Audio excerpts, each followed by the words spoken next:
बिस्मिल्लाहिर्रहमानिर्रहीम, अस्सलाम वालेकुम, good morning and welcome to morning at home. मैं हूँ आपकी मेज़बान जुगन काजिम। उम्मीद है कि आपकी सुबह पॉजिटिव और हैप्पी गुजर रही होगी। मेरी तो सुबह का आगाज़ हमेशा बड़ा ही पॉजिटिव और हैप्पी होता है, क्योंकि मैं हर रोज़ सुबह उठते ही, ऑफ कोर्स बंदा सुबह उठता है फजर के वक्त, आप नमाज़ वगैरह पढ़ते हैं, अपने बाकी मामलात करते हैं। उसके बाद मेरा जो पहला अपनी पर्सनल राज़ात से रिलेटेड मिशन होता है वो ये होता है कि मैं वॉक पे जाती हूँ। अब मैं वॉक पे क्यों जाती हूँ सुबह सुबह? बहुत से लोग मुझे कहते हैं सत्ती सवेरे तुम वॉक पे निकली हुई होती हो, तुम्हारे सोशल मीडिया पे भी वीडियोस आ रही होती हैं, थक नहीं जाती, सुबह सुबह सर्दी ये वो, सब चीज़ें अपनी जगह। लेकिन मैं सुबह सुबह वॉक पे इसलिए जाती हूँ बिकॉज़ सुबह सुबह मुझे पौधे, चरिंद परिंद, ये वो, मतलब मुझे एक पीस और एक कंफर्ट का मौका मिलता है। कैसे? क्योंकि जब आप सुबह के वक्त 6:30 बजे या 6 बजे वॉक पे निकलते हैं, उस वक्त ज़्यादातर रोड खाली ही होता है, हल्की हल्की सी सनलाइट, सुबह का वक्त, डॉन। एक तो वक्त भी बड़ा प्यारा होता है, नमाज़ पढ़ के आप निकले तो वैसे ही आपका माइंड बड़ा पॉजिटिव हो जाता है। फिर वॉक पे निकलें, आप ग्रीनरी देखते हैं, आप हरे भरे पौधे देखते हैं, आपका माइंड फ्रेश होता है, थोड़ा सा आपका माइंड ओपन अप होता है, आप वॉक करते हैं, आपके लंग्स खुलते हैं। देखें, साफ़ हवा में सांस लेना, आपकी स्ट्रेस भी कम हो जाती है, इर्द गिर्द की खूबसूरती देखते हैं, मूड आपका मज़ीद खुशगवार हो जाता है। ये सारी चीज़ें जो हैं आपकी मेंटल हेल्थ और आपकी जिस्मानी सेहत, आपकी जहनी सेहत और जिस्मानी सेहत दोनों के लिए बड़ी पॉजिटिव रहती हैं। अब बहुत से ऐसे लोग हैं जो वॉक पे नहीं जा पाते, जो घरों से बाहर उस तरह से नहीं निकल पाते, कुछ लोग पर्दा करते हैं, कुछ लोग वैसे नहीं कर पाते। अब वो लोग कैसे ग्रीनरी का और हरे भरे एटमॉस्फेयर का फ़ायदा उठाएं? देखिए व्यूअर्स, सबसे इम्पॉर्टेंट बात तो ये है कि सिर्फ वॉक की हद तक या घर से बाहर निकलने की हद तक ग्रीनरी या हरे भरे माहौल में होना ज़रूरी नहीं है। सारा दिन अगर आपका इससे एक्सपोजर हो तो आपका माइंड भी फ्रेश रहता है एंड लाइक आई सेड आपकी सेहत भी बहुत बेहतरीन हो जाती है। अब आज इस टॉपिक पे बात करने का रीज़न, देखिए व्यूअर्स, नो डाउट अल्लाह का शुक्र है कि पंजाब में स्मॉग वाला इशू बहुत हद तक रिजॉल्व हो गया है और हवा को बहुत ज़्यादा ब्रीदेबल बनाने की तरफ बहुत से एफर्ट्स किए जा रहे हैं। लेकिन हमने अपने इर्द गिर्द जो ये कॉन्क्रीट सोसाइटीज़ यानी कि सीमेंट और सरिये की जो माशरे बना दिए हैं, उनमें सबसे बड़ा मसला ये आ रहा है कि हम नेचर से बहुत दूर हो गए हैं। चिड़ियाँ हो गई, जानवर हो गए, पौधे हो गए, ये सब चीज़ें हमसे बहुत दूर हो गई हैं क्योंकि हम लोग चार दीवारी और काल कोठरी में रहने के आदी हो गए हैं। अब एक वक्त होता था, छोटे होते थे, दोपहर को भी निकलते थे, हल्ला गुल्ला करते थे बच्चे स्कूल से आके, अच्छा शाम को भी, मतलब मगरिब से पहले पहले बच्चे बाहर निकलते थे, उछल कूद करते थे, मगरिब की अजान होती थी, माँ बाप अंदर बुला लेते थे, बच्चे अपने होमवर्क काम कुम करते थे और फिर रात को सुकून से सो जाते थे। और घरों के अंदर, क्योंकि घर भी उन वक्तों में ज़रा बड़े साइज़ के होते थे या एटलीस्ट कदरे बड़े होते थे, तो लोग अपने घरों में भी पौधे शौधे लगाते थे, थोड़ा सा बाग बना लेते थे। अब मामला ये हुआ है कि जहाँ घर ऐसे फैले हुए होते थे, अब घर इस डायरेक्शन में जाने शुरू हो गए। लोग 1.5-2 मरले के घर में रह रहे होते हैं और उसकी 4 मंजिलें बनी हुई होती हैं, क्योंकि वो सीधी सीधी ऐसे खड़ी होती है, ना कोई लॉन ना कोई चीज़ होती है, तो लोगों को फिर पौधे वगैरह लगाने में प्रॉब्लम होती है और बड़े लोग जो हैं फिर इस चीज़ को साइड लाइन कर देते हैं। प्रॉब्लम क्या होती है कि आपको ना तो फ्रेश ऑक्सीजन मिल रही होती है, ना ही आपकी लाइफ में कोई फ्रेशनेस आ रही होती है, और सच्ची बात है माहौल भी इर्द गिर्द का बहुत डिप्रेसिंग हो जाता है। मेरी एक दोस्त है, वो इसी तरह कनाडा में रहती थी, बड़े छोटे से अपार्टमेंट के अंदर, बड़ा ही छोटा अपार्टमेंट, मतलब आप सोचें कि स्टूडियो अपार्टमेंट। बेसिकली एक तरफ एक छोटी सी खिड़की जिससे वो आप बैल्कनी में चली जाती थी और बाकी सारी की सारी जगह में ना कोई लाइट ना कोई खिड़की। मुझे कहती थी जुगन इतनी डिप्रेशन होती थी क्योंकि चलो सनलाइट का तो बंदा इस तरह से मौके बना लेता है कि आपने चलें घर के अंदर लाइटिंग ऐसी कर ली, आपने ऐसे लैंप्स वगैरह लगा लिए, लेकिन फ्रेश एयर कहाँ से आएगी? उसने अपने घर के अंदर ना बहुत से मनी प्लांट्स और इस किस्म के पौधे लगाने शुरू कर दिए और सीजनल पौधे लगाने शुरू कर दिए। फिर उसने अपने किचन के अंदर छोटा सा जो बन्नी सी होती है, जो छोटी सी खिड़की होती है किचन में, उसके सामने उसने अपनी किचन गार्डनिंग करनी शुरू कर दी। और जो बैल्कनी थी उसके ऊपर थोड़ी सी जो है ना वो पौधे वगैरह जिस तरह अभी आप देख रहे हैं स्क्रीन पे लगा दिए। उससे हुआ क्या कि वो छोटा सा 500 स्क्वायर यार्ड्स का जो अपार्टमेंट है वो ऐसा ओपन अप हो गया और इतनी ज़्यादा वो खुशगवार जो है बैठने की जगह बन गई।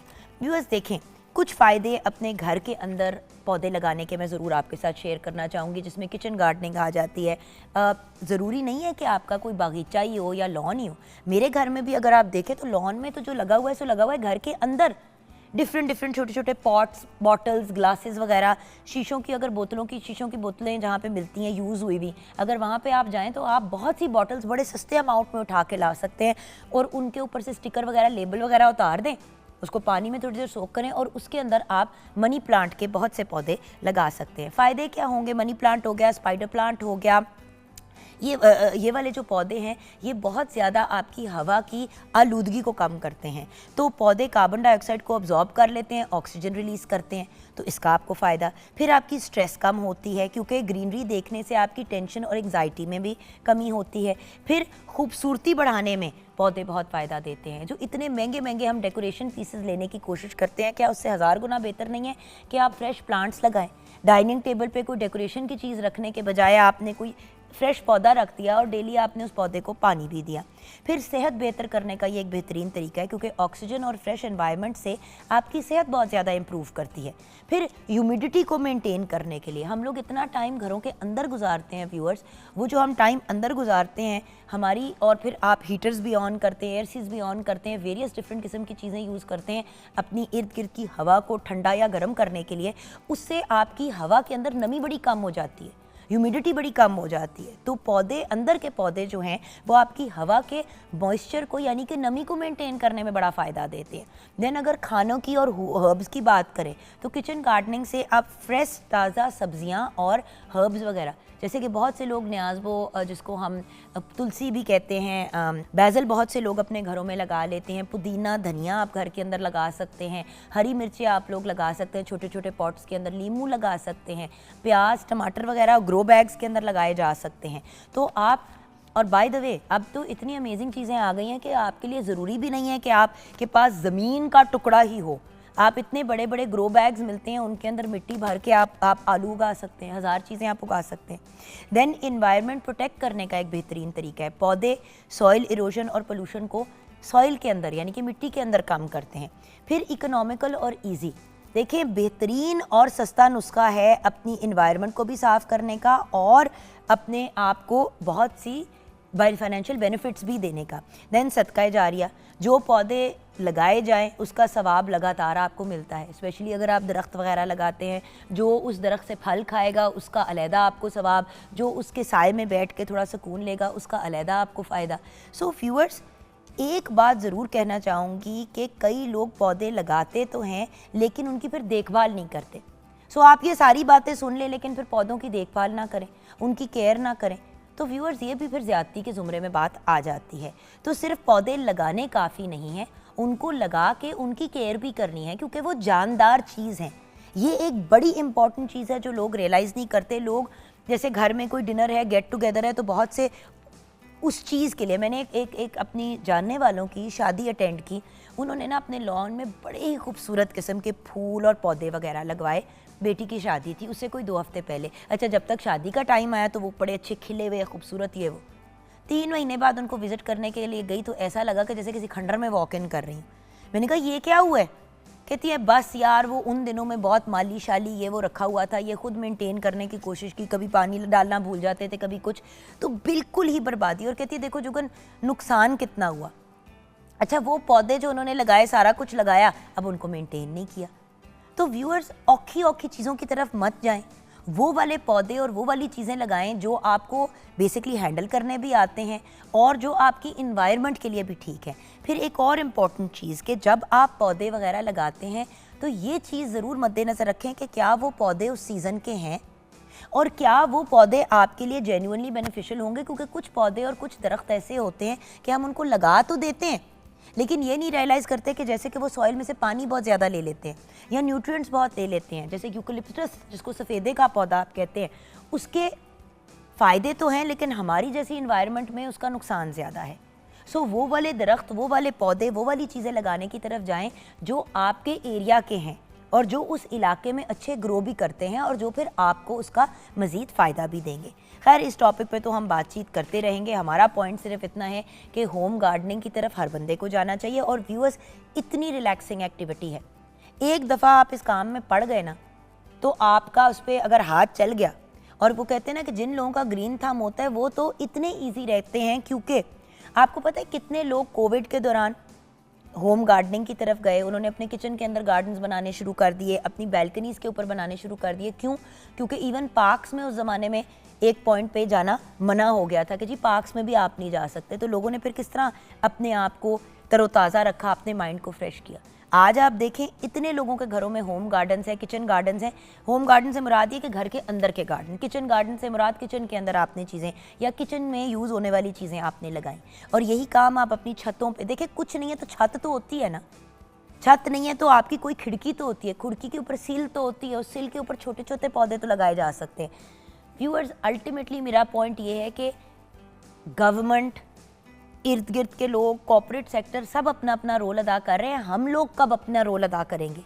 बच्चों को हम पैसे देते हैं, जाओ बेटा जाके टॉफ़ियाँ ख़रीद लो। अगर हम बच्चे के साथ जाके नर्सरी से एक पौधा ख़रीद के कहीं पे जाके दरख्त लगा दें, उसका सवाब अपनी जगह, उसका फ़ायदा अपनी जगह। या घर में ही बच्चों को कहें कि बेटा ये आपकी पैसे हैं, ये आपने जाके 3-4 पौधे लेके आने हैं और फिर आपने इन पौधों को उगाना भी है, और हर हफ्ते मैं देखूँगी कि आपने इनका कैसे ख्याल रखा। स्कूल्स में तो पौधों की जर्मिनेशन और ये सारी चीज़ें सिखाई जाती हैं। स्कूल के प्रोजेक्ट्स की हद तक हम ये चीज़ें कर लेते हैं। वही पौधे जब फिर ज़रा उगने शुरू होते हैं तो पेरेंट्स का इंटरेस्ट ख़त्म हो जाता है, क्योंकि मिल गए ना मार्क्स स्कूल में। सो व्यूअर्स, इन चीज़ों में पर्सनल इंटरेस्ट लेना, अपने बच्चों के माइंड को पॉजिटिविटी की तरफ लेके आना और उनको अच्छी पॉजिटिव एक्टिविटीज़ में इन्वॉल्व करना, होम गार्डनिंग, किचन गार्डनिंग एक बेहतरीन तरीका है। और बाय द वे ये भी एक फैक्ट है कि जो लोग मिट्टी में खेलते हैं, मिट्टी में हाथ डालते हैं, उन बच्चों की ग्रोथ ज़्यादा अच्छी होती है और रिलैक्स भी ज़्यादा वो करते हैं। सो किचन की तरफ बढ़ते हैं। शेफ़ फ़खरुन्निसा हमारे साथ हैं। अस्सलाम वालेकुम। वालेकुम अस्सलाम, कैसी हैं? बिल्कुल ठीक शेफ़, बहुत प्यारी लग रही हैं। Thank you. बड़ा ही खूबसूरत आज आपने आउटफिट पहना है, बड़ी आपकी आला ड्रेसिंग है आज। Thank you. आप भी लग रहा है कि आज गार्डनिंग के पॉइंट ऑफ व्यू से तैयार होके आई हैं। जी ऐसे ही है। अच्छा, आपकी क्या राय है इस चीज़ के बारे में? आपने अपने घरों में पौधों का, प्लांट्स वगैरह का क्या एहतमाम किया? करती हैं आप? जी मेरे बच्चों को बहुत शौक़ है। तो एक दफ़ा असल में स्कूल से उनको एक मिला था एज ए गिफ्ट के तौर पर, उनको सीड्स मिले थे, तो तब से उनका इंटरेस्ट बहुत डेवलप हुआ। फिर एक मैंने प्रोग्राम में देखा कि बच्चों को ना थोड़ा सा उनकी बर्थडे पे बजाय कोई गिफ्ट करने के उनको एक कोई प्लांट दिया जाए, ताकि वो बच्चे हर साल देखें। बच्चों के अंदर इंटरेस्ट डेवलप हो जाता है, उसमें अवेयरनेस के साथ साथ बच्चों के अंदर इंटरेस्ट डेवलप होता है कि हाँ ये मेरे साथ ग्रो कर रहा है, ये मेरी एज के साथ साथ इसकी भी ग्रोथ बढ़ी है। इसी तरह बच्चे इस तरफ को आ जाएंगे, उनकी फिर आहिस्ता आहिस्ता उनकी फिर हॉबी बन जाती है ये गार्डनिंग। और ये तो ये ज़रूर होना चाहिए। और अब हमें हम सबको इसमें ना अब अपना पार्ट प्ले करना चाहिए, क्योंकि ये जब तक हम नहीं करेंगे ना, हमारे बच्चे भी फ़खरुन्निसा इसकी तरफ नहीं आएंगे। और अगर आपके बच्चे नहीं है तो नीसेस, नेफ्यूज़, अक्सर ऐसे होता है कि खाला जो है होती तो मासी ही है, फुप्पो भी बिल्कुल माँ की तरह होती है। अब हम बच्चों को कहते हैं कि चलो जी तुम्हें आउटिंग पे ले जाएं, चलो तुम्हें आइसक्रीम के लिए ले जाएं, उसके बजाय अगर आप उन्हीं के घर में इस तरह पौधे लेके जाएं या सीड्स लेके जाएं और कहो चलो बच्चों आज फुफ्फो मिल के ना आपके साथ हम लोग पौधे लगाएंगे, चलो हम पौधे लगाते हैं। और फिर हफ्ते में एक दफ़ा या 2 दफ़ा महीने में, चलो हफ्ते में एक दफ़ा नहीं तो 2 दफ़ा महीने में तो मुलाकात हो ही जाती है ना आपस में रिश्तेदारों की। तो जब भी मिलें उसको फॉलो अप करें, एक गुफ्तगू का भी रीज़न बनता है। और जब तक हम खुद नहीं करेंगे ना फ़खरुन्निसा, हमारे बच्चे भी नहीं करेंगे। ऐसे ही है। ये बहुत अच्छा इनिशिएटिव हो जाएगा अगर हम सब आपस में मिलकर ये काम करते हैं। तो ये हमारे मुल्क के लिए, हमारी हेल्थ के लिए, हमारे बच्चों के फ्यूचर के लिए बहुत अच्छा है। जैसे जैसे ग्रीनरी ख़त्म होती जा रही है, हमें इसको डेवलप करना चाहिए अपने घरों से। जितनी स्पेस आपके पास अवेलेबल है उस लिमिट के अंदर रहकर भी आप कर सकते हैं। बिल्कुल। सो ऐसा करते हैं, ब्रेक की तरफ चलते हैं। ब्रेक के बाद जब वापस आएंगे तो आज बन तो बिरयानी रही है, इतना मैं आपको टीज़र दे दूंगी, लेकिन कन्फ्यूजन है कि फ्यूजन है, इस पे ब्रेक के बाद बात करेंगे, क्योंकि बड़ी स्पेशल किस्म की डिफरेंट सी फ्यूजन उर्फ कन्फ्यूजन बिरयानी बनेगी। उसके बारे में हमें शेफ़ फ़खरुन्निसा ही बताएंगी, क्योंकि मेरे ख्याल से ये इनकी अपनी ही कोई इन्वेंशन है जो हम ब्रेक के बाद सीखेंगे इनसे बनानी। तो आप हमारे साथ रहिएगा।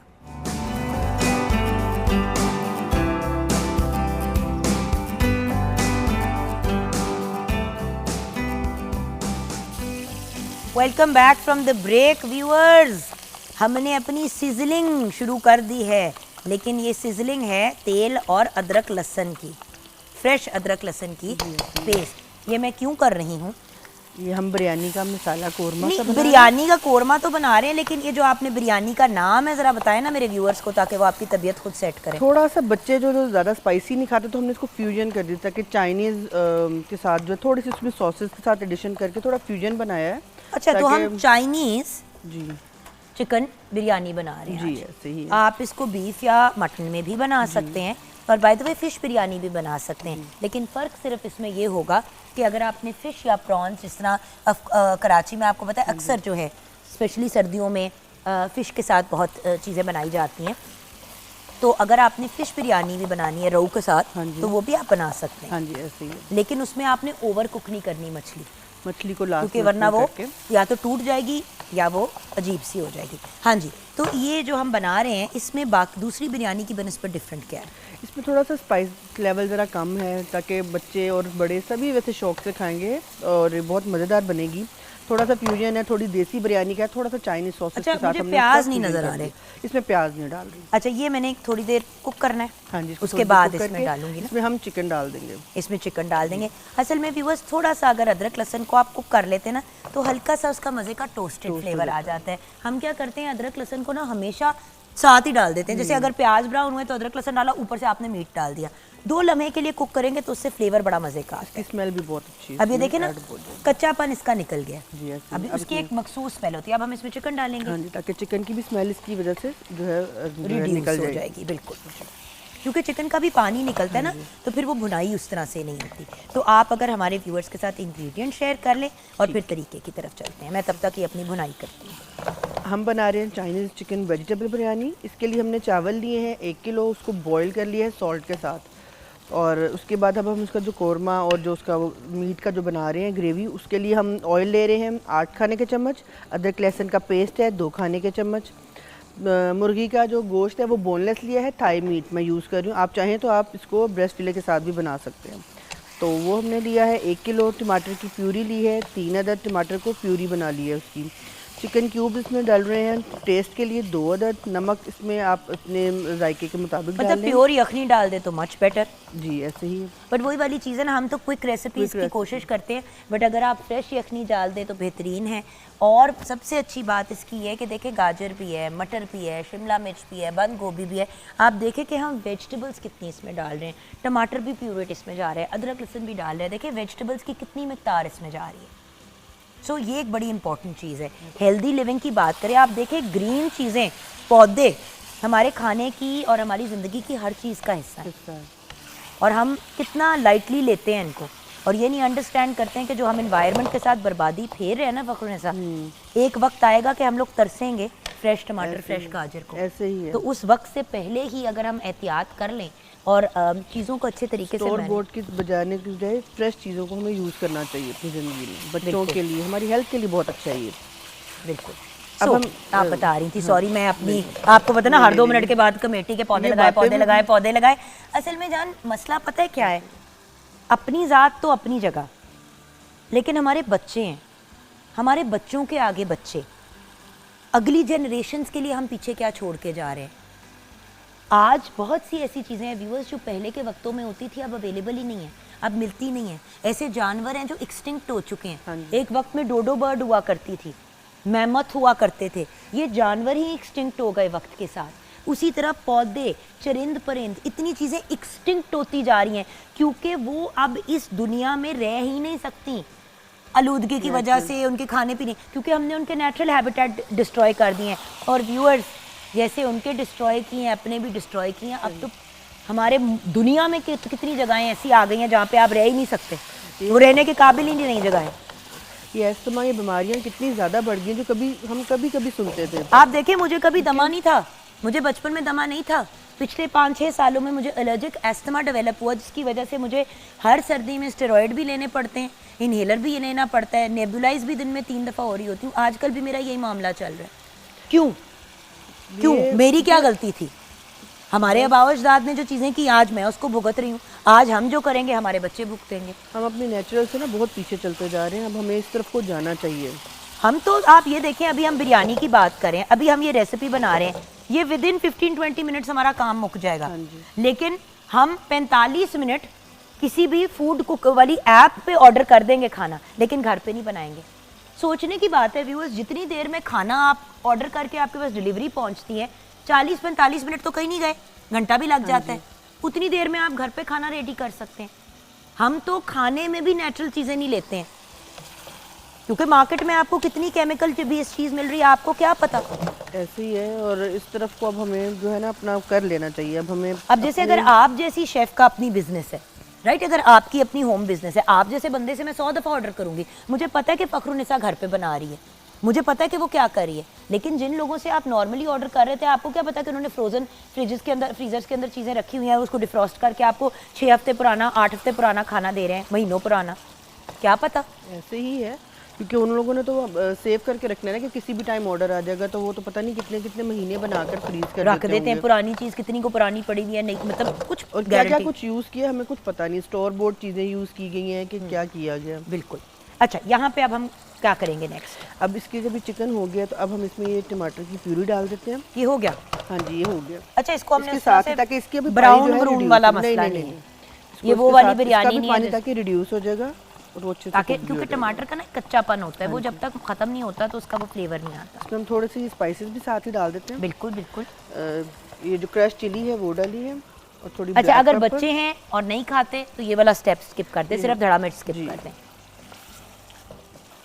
ऑलमोस्ट ना एक चाइनीज़ी आपकी राइस, और ये आपका बिरयानी मसाला आ गया जी। आप रेडीमेड भी यूज़ कर सकते हैं और आप घर पे भी रेडी कर सकते हैं।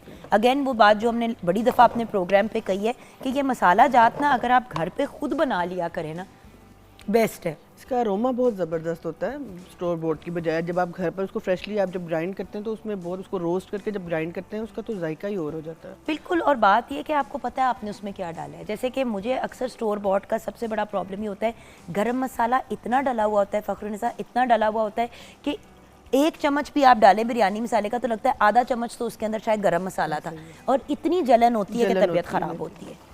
So, बात अब बिल्कुल सही हर बंदा अपने हिसाब से मसाला तैयार कर सकता है ना। अब कुछ लोगों के घरों में बड़ा एंजॉय करते हैं साब गरम मसाला, आप साबुत डाल लें, होते हैं, ये घर पर मसाले अवेलेबल होते हैं, कोई ऐसा इसमें मसाला नहीं डलता कि जो आपको घर पर अवेलेबल ना हो, मतलब आपको खरीदने की जरूरत ही नहीं जब आपके पास सब। मेरा बड़ा वैसे दिल चाहता है किसी दिन ना व्यूअर एक मैं प्रोग्राम बनाऊंगी, एक ना अपने यूट्यूब चैनल पे कोशिश करूंगी, या इवन हम मॉर्निंग शो पे कोशिश करेंगे कि आपको ऑन एयर ना मसालों की कॉम्बिनेशंस बताएं कि बिरयानी मसाला अगर घर पे बनाना है तो आप ऐसे बना सकते हैं, अगर आपने कोरमा मसाला बनाना है तो आप ऐसे बना सकते हैं, ये आपने इस पर चीज़ें डालनी है, और आपको बना के बॉटल्स में डाल के मैं दिखाना चाहती हूँ ताकि आप अंडरस्टैंड करें कि मैं कह क्या रही हूँ। शीशे की बोतलें खरीद लें, साफ़ सुथरी स्टेरलाइज कर लें, और वो 6 बोतलें रखें और 6 डिफरेंट किस्म के मसाले लगाएं, उसके ऊपर नाम लिख दें। बिल्कुल ऐसे ही। आपके उन्हीं 6 मसालों में डेली के आपके खाने पक जाएंगे। बिल्कुल आधे से ज़्यादा मस्त, और आप अपनी मर्जी से उसके अंदर मसाला वगैरह डाल सकते हैं। नमक सिर्फ ना डालें, सारा कुछ डाल दें, नमक ना डालें, और नमक बस एंड में आपने डालना है जब आपने आपका खाना रेडी मौके पे। हाँ, अच्छा, अब यहाँ पे नेक्स्ट स्टेप क्या है? नेक्स्ट स्टेप इसमें हम आलू बुखारा थोड़ा सा डालेंगे, क्योंकि फ्यूजन है तो हम देसी के साथ बना रहे हैं। ठीक है, थोड़ा सा ये भी डाल देते हैं, और बस अब इसको अच्छे से इसको कुक करके, तो जैसे थोड़ा सा इसका ज़रा पानी रिड्यूस होता है तो मैं इसमें पहले मटर डाल दूंगी ताकि वो उसमें आराम से इसके साथ अच्छे से गल जाए। मटर पहले कुक होगा, फिर गाजर होगा, उसके बाद फिर हमने कुछ भी बॉईल नहीं किया ताकि इसके सारे जो न्यूट्रिएंट्स हैं इसके अंदर ही रहें, और जब हम इसको कुक करेंगे तो वो इसके अंदर अच्छे से वो हो जाएगा, रच बस जाएगा ना उसका फ्लेवर। अगर आप चाहें तो आप बल्कि इस टाइम पे हम मटर डाल ही देते हैं, क्योंकि मटर को जरा थोड़ा टाइम लगता है, कभी कभी 10 मिनट, वो डिपेंड करता है ना, नए हैं पुराने हैं, अच्छे मूड में हैं बुरे मूड में हैं। बट देखिए ना व्यूअर्स, बच्चों को अब नॉर्मली बिरयानी में सिर्फ आलू डलता है, अब सिर्फ आलू का बच्चे को क्या फ़ायदा होना है? नो डाउट उसमें पोटेशियम है, लेकिन अगर आलू की जगह आपने बाकी सब कुछ डाल दिया, बच्चे बिरयानी के शौक में सब्जी खा लेंगे, नहीं तो सब्जी बच्चे निकाल के साइड पे साइड पे कर देते हैं और खाते ही नहीं है। तो अब देखिए ना, ये आपने सारा कुछ, but at the same time सिर्फ इस चीज़ का ख्याल रखना है कि आपकी वेजिटेबल का गुतावा ना बन जाए, गुतावा ना बन जाए। अच्छा, ये डाले। अब मुझे स्टेप्स बाकी के बता। अब इसके बाद हम इसमें जब ये मटर थोड़े से हमारे हो जाएंगे तो हम इसमें गाजर डाल देंगे, और जब गाजर भी थोड़ी सी नरम हो जाएगी तो बिल्कुल हम शिमला मिर्च और जो बंद गोभी हमारी बिल्कुल लास्ट में डालेंगे, और इसको हम जो है दम देने के लिए इसमें ना, ये दम जो चावलों के साथ जब हम लेयरिंग करेंगे तो उसके बाद हम सिरका, ऑयस्टर सॉस और सोया सॉस की बनाकर तो हम लास्ट में चावलों के ऊपर इसको दम दे देंगे। अब ये देखें कि इन्होंने कौन सा सिरका यूज़ किया है, इन्होंने सेब का सिरका यूज़ किया है। कलर देख रहे हैं। अब एक होता है सिंथेटिक, सिंथेटिक सिरका होता है वो वाइट सिरका लोग करते हैं यूज़, बट मैं आपको पता है किस चीज़ के लिए उसको घर में यूज़ करती हूँ। ड्रेन खोलना हो, कभी सिरके को अगर आपके किसी भी चीज़ के ऊपर बहुत ज़्यादा, जिस तरह वो सफ़ेद रंग की टार जैसे नहीं जम जाती जब आप नलके वगैरह यूज़ करते हैं, कभी अपने शावर के सिर को उतारे जिस पे वो वाइट लगा हुआ है और उसको सिरके के अंदर और पानी के अंदर, एक हिस्सा सिरके का और एक हिस्सा पानी का, ठीक है, डाल के रख दें। आधे घंटे बाद उसको जाके देखना चमक जाएगा। तो सिरका ये करता है, तो अगर सिरका ये करता है किसी स्टील की चीज़ पे तो आपके पेट को क्या कर रहा होगा। इस वजह से फ्रूट विनेगर का इस्तेमाल करना बहुत बेहतर होता है। सेब का सिरका की इतनी ज़्यादा एसिडिटी नहीं होती, इसका अल्कलाइन लेवल ज़्यादा होता है। तो ये बात याद रखिएगा कि जब आप सिंथेटिक सिरका यूज़ करते हैं और इतना ज़्यादा यूज़ करते हैं तो वो आपके पेट को ऑलमोस्ट जिस तरह ड्रेन साफ़ करने वाला फ्लूइड होता है ना, उस तरह से गुजरता है आपके अंदर से। ऐसे ही है, और इन चीज़ों को ना अब हमें थोड़ा सा अवॉइड करने का मैंने पता है क्यों ये बात शेयर की, क्योंकि ये मेरे आजमाई हुई चीज़ है। मैं कनाडा में होती थी तो ऑब्वियसली स्टूडेंट थी और अखराजात और चीज़ें हज़ार, वो तो इस तरह जाके जब ड्रेन वाला लिक्विड भी आप लेते थे तो वो $8, $10, $12, तो मुझे ये होता था कि यार कोई सस्ता नुस्खा। तो मेरी इसी तरह और स्टूडेंट्स जो होते थे वो उन्हीं से बातें करके आपको पता चलता था। तो मुझे एक स्टूडेंट ने कहा कि यार तुम ना वाइट विनेगर लो। मैंने कहा कौन सा? उसने कहा वाइट सिंथेटिक सिरका। मैंने कहा वो तो सूप्स वगैरह में डलते हैं। कहते हैं वो नहीं डालना चाहिए, वो तो आपको इस काम के लिए यूज़ करना चाहिए। असना उसने मुझे वो सिरके वाला पूरा सिस्टम करके दिखाया। मेरे जहन में बार बार ये बात जाए, जिस तरह सॉफ्ट ड्रिंक के अंदर अगर आप कील डाल दें जंग वाला, अगले दिन उस कील को निकालें वो बिल्कुल चमक रहा होगा। तो अगर वो इतनी सख्त जंग को उतार देता है तो वो आपके पेट के लाइनिंग का क्या हाल करता होगा। सोचने की बात है ना। सो इस वजह से मैं देख के मुझे दिल खुश हो गया कि आपने सेब के सिरके का इंतखाब किया। कि आज हम हेल्दी साइड पे जा रहे हैं तो फिर सब चीज़ें अच्छे तरीके से और कोशिश करें कि देखें व्यूअर्स, कुछ चीज़ें होती हैं, कुछ रेसिपीज होती है जिसमें नहीं आपके पास मार्जिन होती, बट आपने अगर 1 चम्मच डालना है इन द होल देज की तो इट्स ओके। लेकिन जहाँ ज़्यादा सिरका डाल रहा है, जिस तरह चाइनीज़ सॉसेस वगैरह हम तैयार करते हैं हरी मिर्च वाला, तो आप हरी मिर्च को कट करके सेब के सिरके में डाल दें। ज़रूरी नहीं है कि आप उसको वाइट सिरके में और डालें। इतना ज़्यादा टेस्ट का डिफरेंस नहीं है कि आप इसको कहें कि आप इसको यूज़ नहीं कर सकते, उसको रिप्लेस किया जा सकता है इजीली। बिल्कुल। अच्छा, यहाँ पे नेक्स्ट स्टेप्स हमारे क्या हैं? जब भी हमारा कौरमा बिल्कुल रेडी हो जाएगा तो ये हमने 3 अंडे लिए, इसमें नमक और काली मिर्च डाल के इसको भी हम जो है कुक करके स्क्रैम्बल सा करके तो यहाँ पे कर लें स्क्रैम्बल, इसको कर लेते हैं।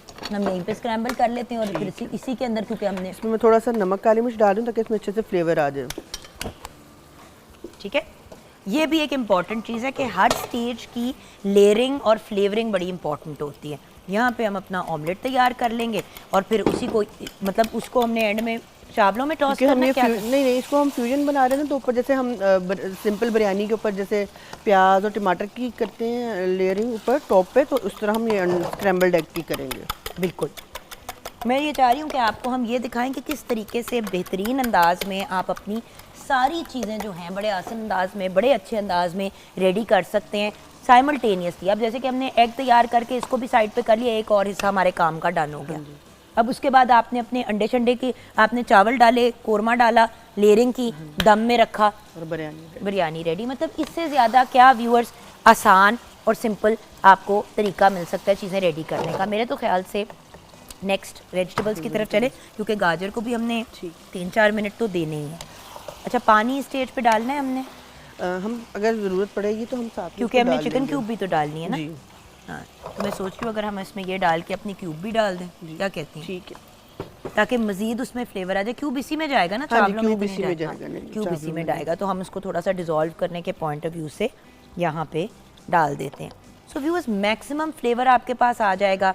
और फिर जब इसमें थोड़ा सा वो ग्रेवी भी होगी और उसको दम में डालेंगे तो बाकी फ्लेवर जो है वो आपकी उसमें आ ही जाएगा। हल्का सा मैं इसमें और पानी लगा रही हूँ, इफ़ यू डोंट माइंड, क्योंकि हम इसको, पता है कि जुगन जो है वो खुद बहुत अच्छी शेफ है। बिल्कुल भी मैं शेफ़ नहीं हूँ, मैं तो आप लोगों से ही सीखती हूँ। मैं अगर, अब वही वाली बात है ना व्यूअर्स, हम सब एक दूसरे से सीखते हैं। जैसे शुरू में जब फ़ख्रुन्निसा आई प्रोग्राम पे तो थोड़ा बहुत मैंने इनको गाइड किया बातों के पॉइंट ऑफ व्यू से कि ऑन एयर इस तरह से करना है, वैसे करना है। अच्छा, उसी तरह बिल्कुल, और ये आपका ऑमलेट आ गया। इसको कैसे से बनाना है? Like an omelette? हाँ जी, या स्क्रैम्बल, लेकिन थोड़े से ज़रा क्यूब्स पीसेस ज़रा बड़े। हाँ जी। तो ये हम अब अपने ऑमलेट को रेडी कर रहे हैं और हमारा एग रेडी हो जाएगा, उतनी देर में हमारी गाजरें भी थोड़ी सी सॉफ्ट हो जाएंगी।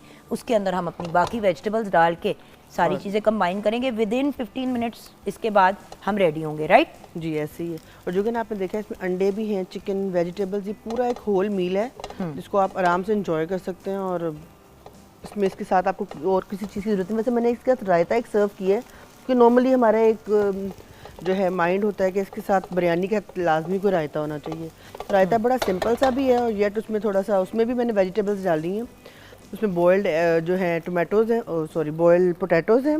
अब हम अपने एग को यहाँ पे निकाल लेते हैं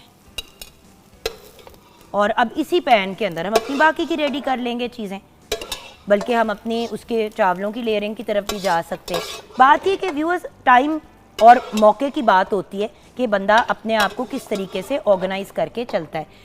आप अगर अपने आप को अच्छे तरीके से ऑर्गेनाइज अंदाज में लेके चलेंगे, आपको कभी कोई इशू नहीं होगा खाने पीने तैयार करने के लिए, राइट? ऐसे ही ये चावल इसकी बेस में डाल लें, इसकी बेस में चावल डाल देते हैं। सारे या थोड़े आधे? हाफ डाल दें, हाफ उसके ऊपर से हम लेयर कर देंगे।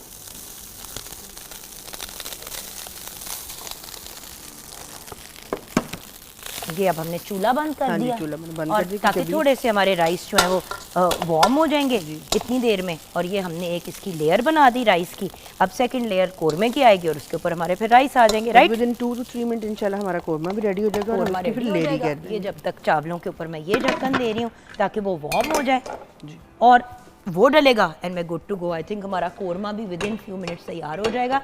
तो ऐसा करते हैं कि हम ब्रेक की तरफ चलते हैं। ब्रेक के बाद जब हम वापस आएंगे तो आई डोंट नो आप इस मसले को फेस करिए कि नहीं, बट आजकल सीजनल एलर्जीज़ बहुत ज़्यादा हुई हुई हैं और किसी को कान की इन्फेक्शन हुई हुई है, किसी को नाक में इन्फेक्शन हुई हुई है, किसी के गले में इन्फेक्शन हुई हुई है। तो आज हमने एक ENT एक्सपर्ट को, ear nose and throat expert को बुलाया है कि ये जो सीजनल मसाइल चल रहे हैं उनसे कैसे बच सकते हैं। तो छोटी सी ब्रेक के बाद वापस आएंगे, आप हमारे साथ रहिए।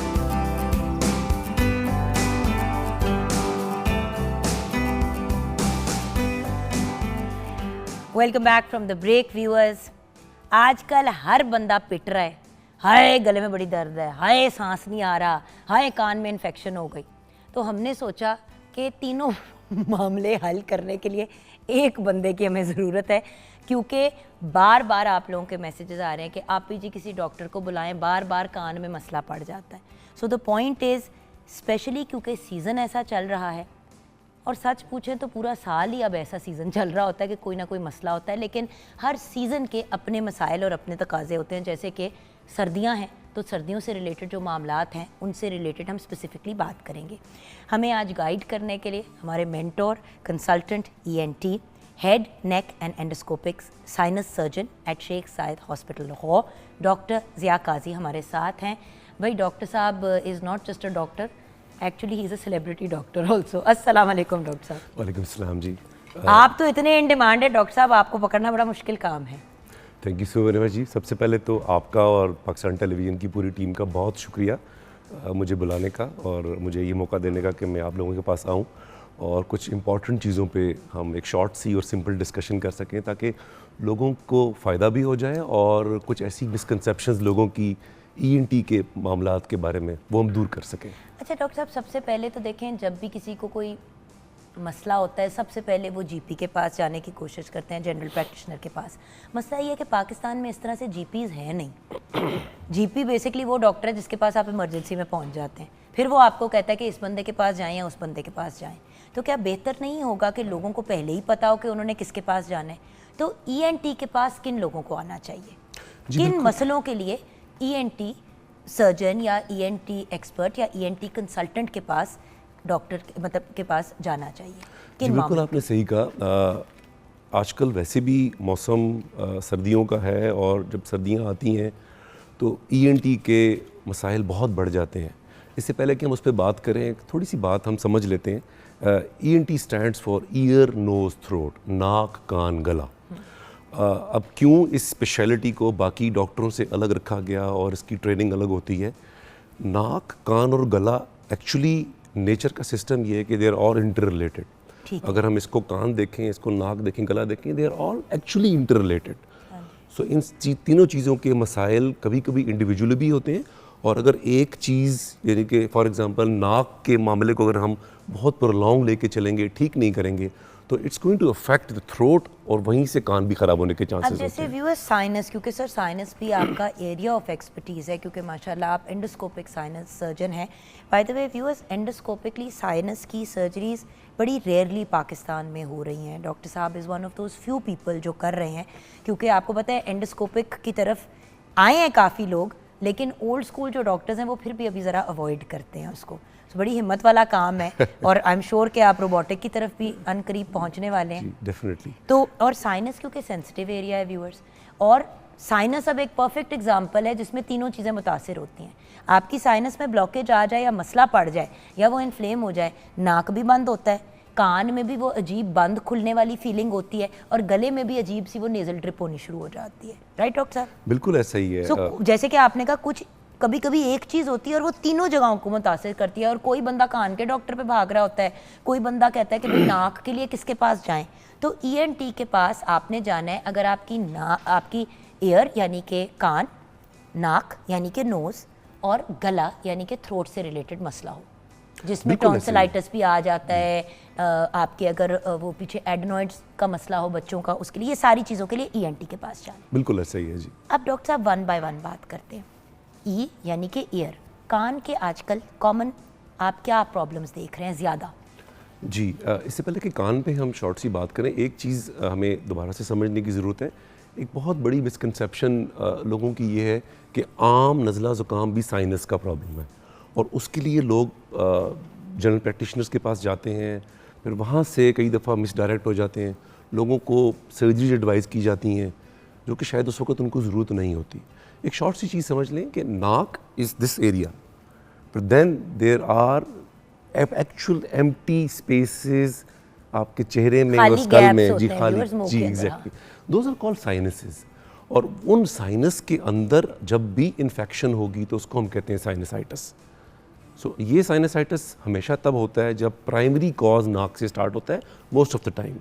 बट एज आई सेड, हर नाक का मसला स्टार्ट में साइनस नहीं होता, मगर अगर उसको अनट्रीटेड छोड़ देंगे तो वो बहुत सारे केसेस में साइनसाइटिस में कन्वर्ट हो जाएगा। एक तो चीज़ ये। दूसरी चीज़ ये कि कान के हवाले से आपने पूछा, कान के मसाइल आजकल हम बहुत देख रहे हैं, स्पेशली छोटे बच्चों में।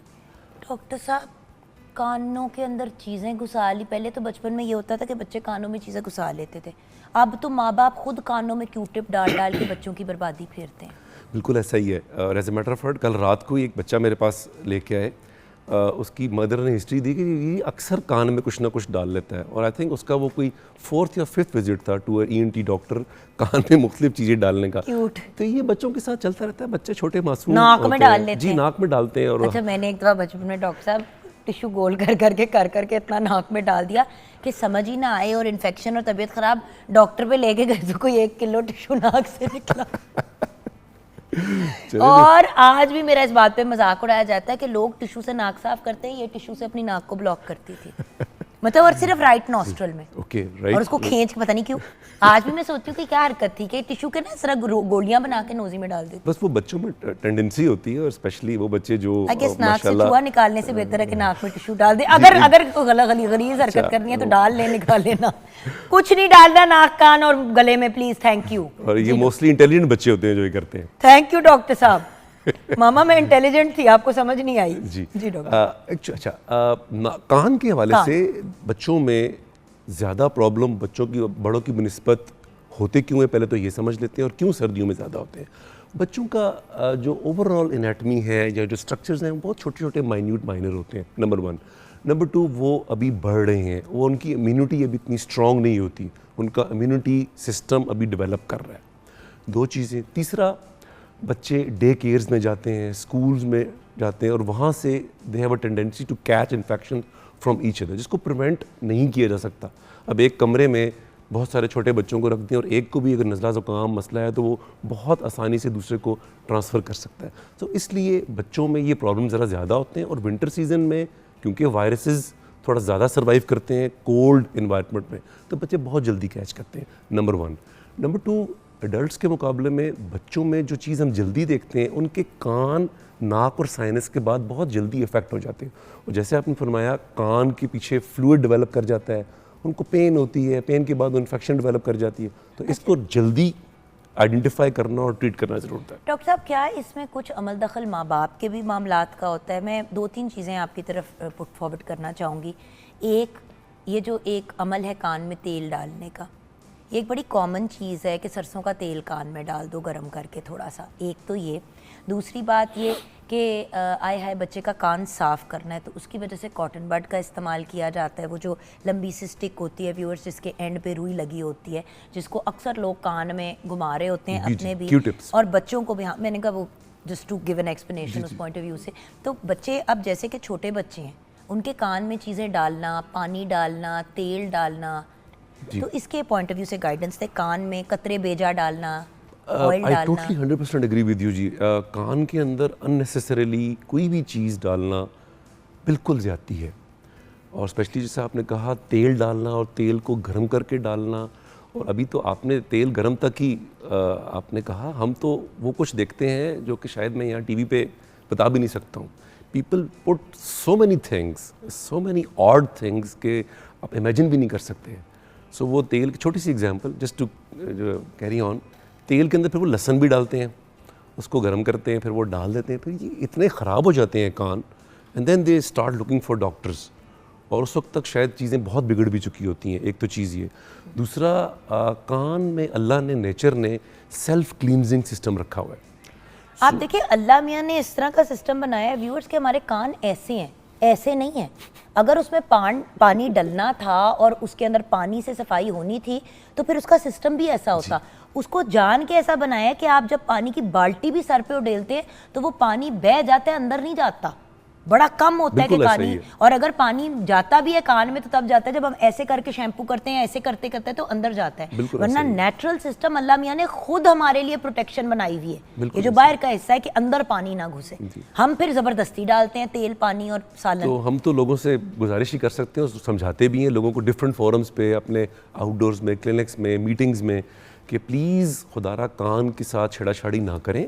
एक चीज़ ये, गैर ज़रूरी कान के अंदर वो कॉटन बड्स, Q-tips वो ना इंसर्ट करें, क्योंकि वो एक नेचुरल सिस्टम चल रहा होता है। अगर आपका कान ब्लॉक हो गया है और वो नेचुरली नहीं खुल रहा तो please seek help of an ENT doctor. Doctor से रुजू करें। और व्यूअर्स प्लीज़ मुस्तनद डॉक्टर से रुजू करें। सबसे बड़ी प्रॉब्लम ये है कि फ़लाँ की फूफो की चाची की फ़लाँ एक परचून की दुकान पे बंदा बैठा हुआ है, उसने नुस्खा बताया तो आपने वो फॉलो कर लिया। और सबसे बड़ी मिस्टेक ये होती है कि भाई फ़लाँ की नानों ने फ़लाँ चीज़ यूज़ की, तुसी अपने मुंडे दे भी ट्राई कर लो। इंसान है, कोई एक्सपेरिमेंट का ग्राउंड नहीं है, कोई लैबोरेटरी लैब नहीं है जिसके अंदर आप बच्चे के ऊपर जितनी मर्जी एक्सपेरिमेंट्स करें। सो प्लीज़ डॉक्टर से रुजू किया करें। और स्पेशली कान के मामले में ENT, ear nose and throat specialist से। ब्रेक की तरफ जाएंगे, ब्रेक के बाद फ़ौरन वापस आएंगे। नाक और गले पे अभी बात करनी बाकी है।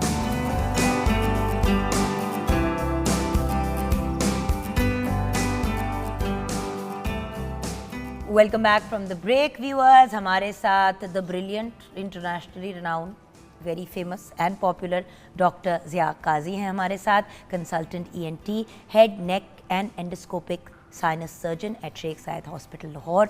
डॉक्टर साहब, हमने कान पे तो बात की, आज मैं ना जनरली इसलिए चीज़ों को टच करना चाह रही हूँ क्योंकि आधी से ज़्यादा ये जो सो कॉल्ड बीमारियाँ हैं, अब कान की आधी से ज़्यादा डॉक्टर साहब आपको भी पता है इन्फेक्शंस इसलिए होती हैं, जो हम ब्रेक से पहले बात कर रहे थे, हमारे अपने पंगों से।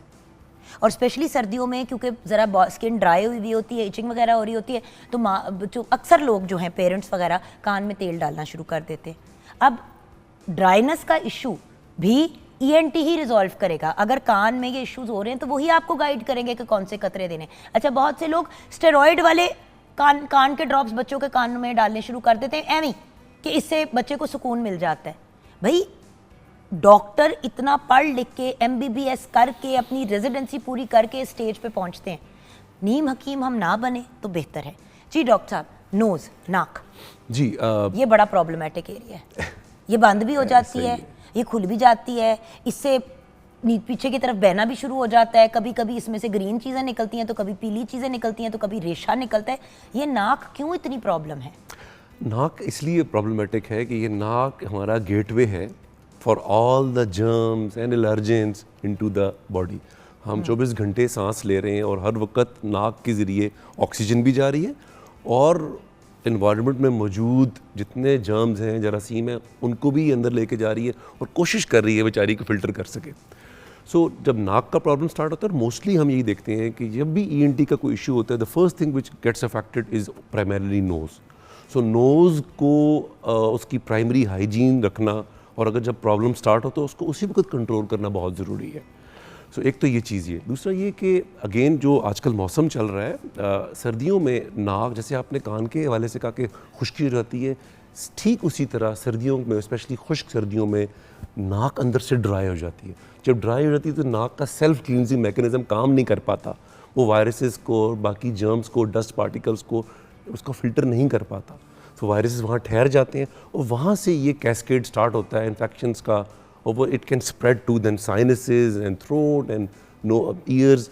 तो उसको, नाक को ट्रीट करना ज़रूरी है। और यस, आपका सवाल क्यों प्राइमरीली इफेक्ट होता है? डॉक्टर साहब, आपकी बात से जो मुझे यही समझ आ रही है, कान की भी बात, नाक की भी बात, एंड आई एम श्योर गले की भी, कि एक जगह पे अगर इन्फेक्शन हो, आप उसको टाइमली अगर रिजॉल्व कर लें तो आपका पूरा ENT नहीं अफेक्ट जी, होता। बिल्कुल। लेकिन लोग क्या करते हैं, तब तक इंतज़ार करते हैं जब तक 103 बुखार नहीं हुआ होता, और इतनी तकलीफ होती है कि ना कुछ सुनाई दे रहा है, नाक बंद हुई हुई है, गले में ऐसे लग रहा है कि किसी ने रेजर मार दिया है, और उस स्टेज पे आते हैं जब बिल्कुल ही लगता है कि अल्लाह माफ़ी दे, बंदा ख़त्म होने को है। प्रॉब्लम ये है ना, हम लेट बहुत कर देते हैं। आपने बहुत इंटरेस्टिंग पॉइंट उठाया, और मेरा शायद इस बात पे आने का मकसद भी था अभी बिल्कुल, कि क्योंकि ये चीज़ें होती हैं, जब आपको तेज़ गला ख़राब हो गया, 103-4 बुखार हो गया, फिर तो आपने डॉक्टर के जाना ही जाना है। हमारा काम एज ए डॉक्टर लोगों को गाइड करना ये है कि उस स्टेज पे पहुंचने से पहले कुछ ऐसे मेजर्स करें, अपने ऐसे कुछ काम करें कि वो स्टेज ना जाए। क्योंकि कोई भी बंदा सुबह उठ के फर्स्ट डे अजियत में नहीं होता और 103 बुखार पे नहीं होता, वो एक प्रोसेस होती है। बिल्कुल ऐसे ही है। और इधर मैं यहाँ पे ज़रूर व्यूअर्स, पेरेंट्स को कहूँगी कि अगर बच्चा कंप्लेन कर रहा है, स्पेशली आजकल, तो उसको ले जाएं। अक्सर ऐसे होता है, बच्चा कान को पकड़ रहा है, कान को पकड़ रहा है, रोई जा रहा है, रोई जा रहा है, और उसमें तेल डाल देते हैं, और तेल डाल देते हैं या इग्नोर कर देते हैं। बिल्कुल ऐसे। अगर बच्चा किसी जगह को बार बार पकड़ रहा है या बार बार पॉइंट कर रहा है, नाक बंद होने की तो आपको आवाज़ आ रही होती है, या बच्चा तंग हो रहा होता है, उसकी आवाज़ चेंज हो जाती है, तो फ़ौरन टाइमली एक्शन लें। इस स्टेज का ना वेट किया करें कि बच्चा इतनी तकलीफ़ में हो कि फिर उसको संभालना मुश्किल हो जाए। बिल्कुल। इसमें एक चीज़ मैं और ऐड करना चाहूँगा आपकी इजाज़त से, और एक और काम भी ना करें, सेल्फ मेडिकेशन भी ना करें। घर बैठ के गैर ज़रूरी एंटीबायोटिक्स भी ना दे दें, क्योंकि ये मोस्टली वायरल होते हैं। सिंपल मेजर्स लें घर में। नॉर्मली वायरल इन्फेक्शन होती हैं, they start with in 1 to 3 days और आहिस्ता आहिस्ता सबसाइड हो जाती हैं। परेशान होना का टाइम उस वक्त आता है जिस टाइम बुखार बहुत ज़्यादा होना शुरू हो जाए या सिम्टम्स बढ़ जाए, जैसे निढाल हो रहा हो, बंदा बिल्कुल आपने उठा सही नहीं जा रहा। कहा, और एक ही जगह को पॉइंट आउट कर रहा है, स्पेशली बच्चा। एक सिंपल वायरल इन्फेक्शन में कभी भी वो नहीं, निढाल हो जाएगा थोड़ा सा, या उसको मेलेज होगा, फीवर 2-3 दिन का, वो फिर सेटलमेंट की तरफ जाना शुरू हो जाता है। इसमें बच्चा हो या बड़ा हो, कभी एंटीबायोटिक खुद से ना दें। Again another problem in our society के, सबसे पहले हमारा वो होता है कि लेट्स गो टूवर्ड्स एंटीबायोटिक, और दूसरी जो एक चीज़ बहुत कॉमन होगी, स्टेरॉइड का यूज़। बिल्कुल। एंटीबायोटिक के साथ स्टीरॉइड्स इस तरह दिए जाते हैं, और बल्कि आप फार्मेसी में चले जाएं तो बग़ैर डॉक्टर की नुस्खे के हम मांगते हैं तो वो साथ स्टीरॉइड भी दे देते हैं कि जी ये इससे फटाफट ठीक हो जाएगा। वो हो तो जाएगा, मगर वो उससे इतना नुकसान लेटर ऑन होगा कि वो उसकी तलाफ़ी मुश्किल हो जाती है। तो बिल्कुल सही आपने कहा। ये नाक की भी बात हो गई, अब थ्रोट की, गले की। जी अच्छा, अक्सर लोग गले की प्रॉब्लम के लिए ENT के पास नहीं जाते, ये मुझे बड़ी फ़नी बात लगती है। नाक और कान के लिए तो ENT पे चले जाते हैं, लेकिन गले की इन्फेक्शन होती है, इमरजेंसी में जाते हैं, भाई प्लीज़ दवाई दे दें, और लेके आ जाते हैं, या किसी फार्मेसी पे जाके मांग लेते हैं। ये क्या मामला है? जबकि गला तो गेटवे है जिससे आपका पूरा फिर डाइजेस्टिव ट्रैक्ट, आपके सारे ऑर्गन्स, एवरीथिंग। जी जी, वो थ्रोट के नहीं, वो किसी भी मामले के लिए वी हैव अ टेंडेंसी कि हम अवॉइड करते हैं, हम जाके वो गोली। फिर अगेन बात वहीं आ जाती है कि सेल्फ मेडिकेशन आपकी एक्सेस में है, आप जाएं, जो कि बाहर दुनिया में ऐसा नहीं है। Without prescription you don't have any access to antibiotics and all those things, especially steroid तो बिल्कुल ही आउट ऑफ क्वेश्चन है। सो गले में नॉर्मली वही बात है कि हम शुरू में थोड़ा सा इग्नोर कर रहे होते हैं कि जी गला ख़राब है, हल्की सी खिचखिच है, वो बजाय इसके कि उसको ट्रीट कर लें, और छोटी छोटी होम रेमेडीज़ इससे आप ठीक भी हो सकते हैं। नहीं हो रहा तो फिर जैसे आपने कहा स्पेशलिस्ट के पास जाएँ, मुस्तनद डॉक्टर के पास जाएँ, और we go to emergencies, we try to take some medicine, उससे ठीक हो गया, हिट एंड ट्राई नहीं हुआ, मामला ख़राब हो गया, तो फिर हम वी सीक हेल्प। देखिए व्यूअर्स, ये अंडरस्टैंड करना बहुत ज़रूरी है कि इमरजेंसी का मतलब है इमरजेंसी, यानी कि मौके पे आपको फ़ौरन जो इमीडिएटली ट्रीटमेंट चाहिए वो आपको उस वक्त की ट्रीटमेंट ज़रूर दे देते हैं, लेकिन जो बाकी आपने अगले दिन या 2 दिन बाद या 3 दिन बाद आपको सेटल तो कर देंगे। लेकिन जब वहाँ लिखा होता है कि कंसल्ट ENT या कंसल्ट एंडोक्रिनोलॉजिस्ट या कंसल्ट मतलब गायनेकोलॉजिस्ट, तो जो लिखा हुआ होता है उसको भी फॉलो करें। होता ही है कि मौके पर ट्रीटमेंट मिल जाती है, फिर आगे फॉलो नहीं आप नहीं करते, फिर वो और चीज़ बिगड़ जाती है, या आर्जी तौर पे आप ठीक हो जाते हैं, मगर क्योंकि प्राइमरी फैक्टर को ट्रीट नहीं किया गया होता, उस पर तवज्जो नहीं देगी होती, चीज़ें फिर बाद में और बुरी सूरत में सामने आती हैं। तो डॉक्टर साहब, generally ear, nose and throat के मसाइल से बचने का कोई हरबा, कोई तरीका है? जी, आपने बहुत अच्छा सवाल किया। बहुत छोटी छोटी चीज़ें हैं जिसको अगर हम अपना लें तो बहुत इनिशियल स्टेजेस में चीज़ों को कंट्रोल किया जा सकता है, जिसमें एक चीज़ मैं ज़रूर मेंशन करना चाहूँगा कि अपने नाक को रूटीन बना लेना चाहिए ल्यूक वार्म सॉल्ट वाटर से साफ़ रखना, जिसको आम लफ्ज़ों में सेलाइन वाटर भी कहते हैं। डॉक्टर साहब, मुझे एक बात पता है, वुज़ू क्या है? वुज़ू भी यही है। जो इंसान दिन में 5 दफ़ा जी, वुज़ू बिल्कुल, करता है, जी, बिल्कुल। वो नाक में 3 दफ़ा एक टाइम पे पानी डालता है और आप अपनी नाक को फ्लश आउट करते हैं। फ़र्क आपने सिर्फ ये करना है कि उसके अंदर थोड़ा सा आप नमक डाल जी, दें बिल्कुल। और उस पानी को थोड़ा कोसा गर्म कर दें। बिल्कुल ऐसा ही। कोसा गर्म नाक में पानी डालें, उसी से आप कुल्ली करें, आपका गला भी साफ, आपकी नाक भी साफ। क्योंकि डॉक्टर साहब बहुत मेरी अपनी छोटी बेटी के कान में उसको ड्राइनेस हो जाती थी कान में, तो जो उनका ख्याल रखती थी वो हमेशा कहती थी, बाजी 2 कतरे मैंने सरसों का तेल पान दो। मैंने कहा नहीं पाने तेल कान में बच्ची के, प्लीज, थैंक यू।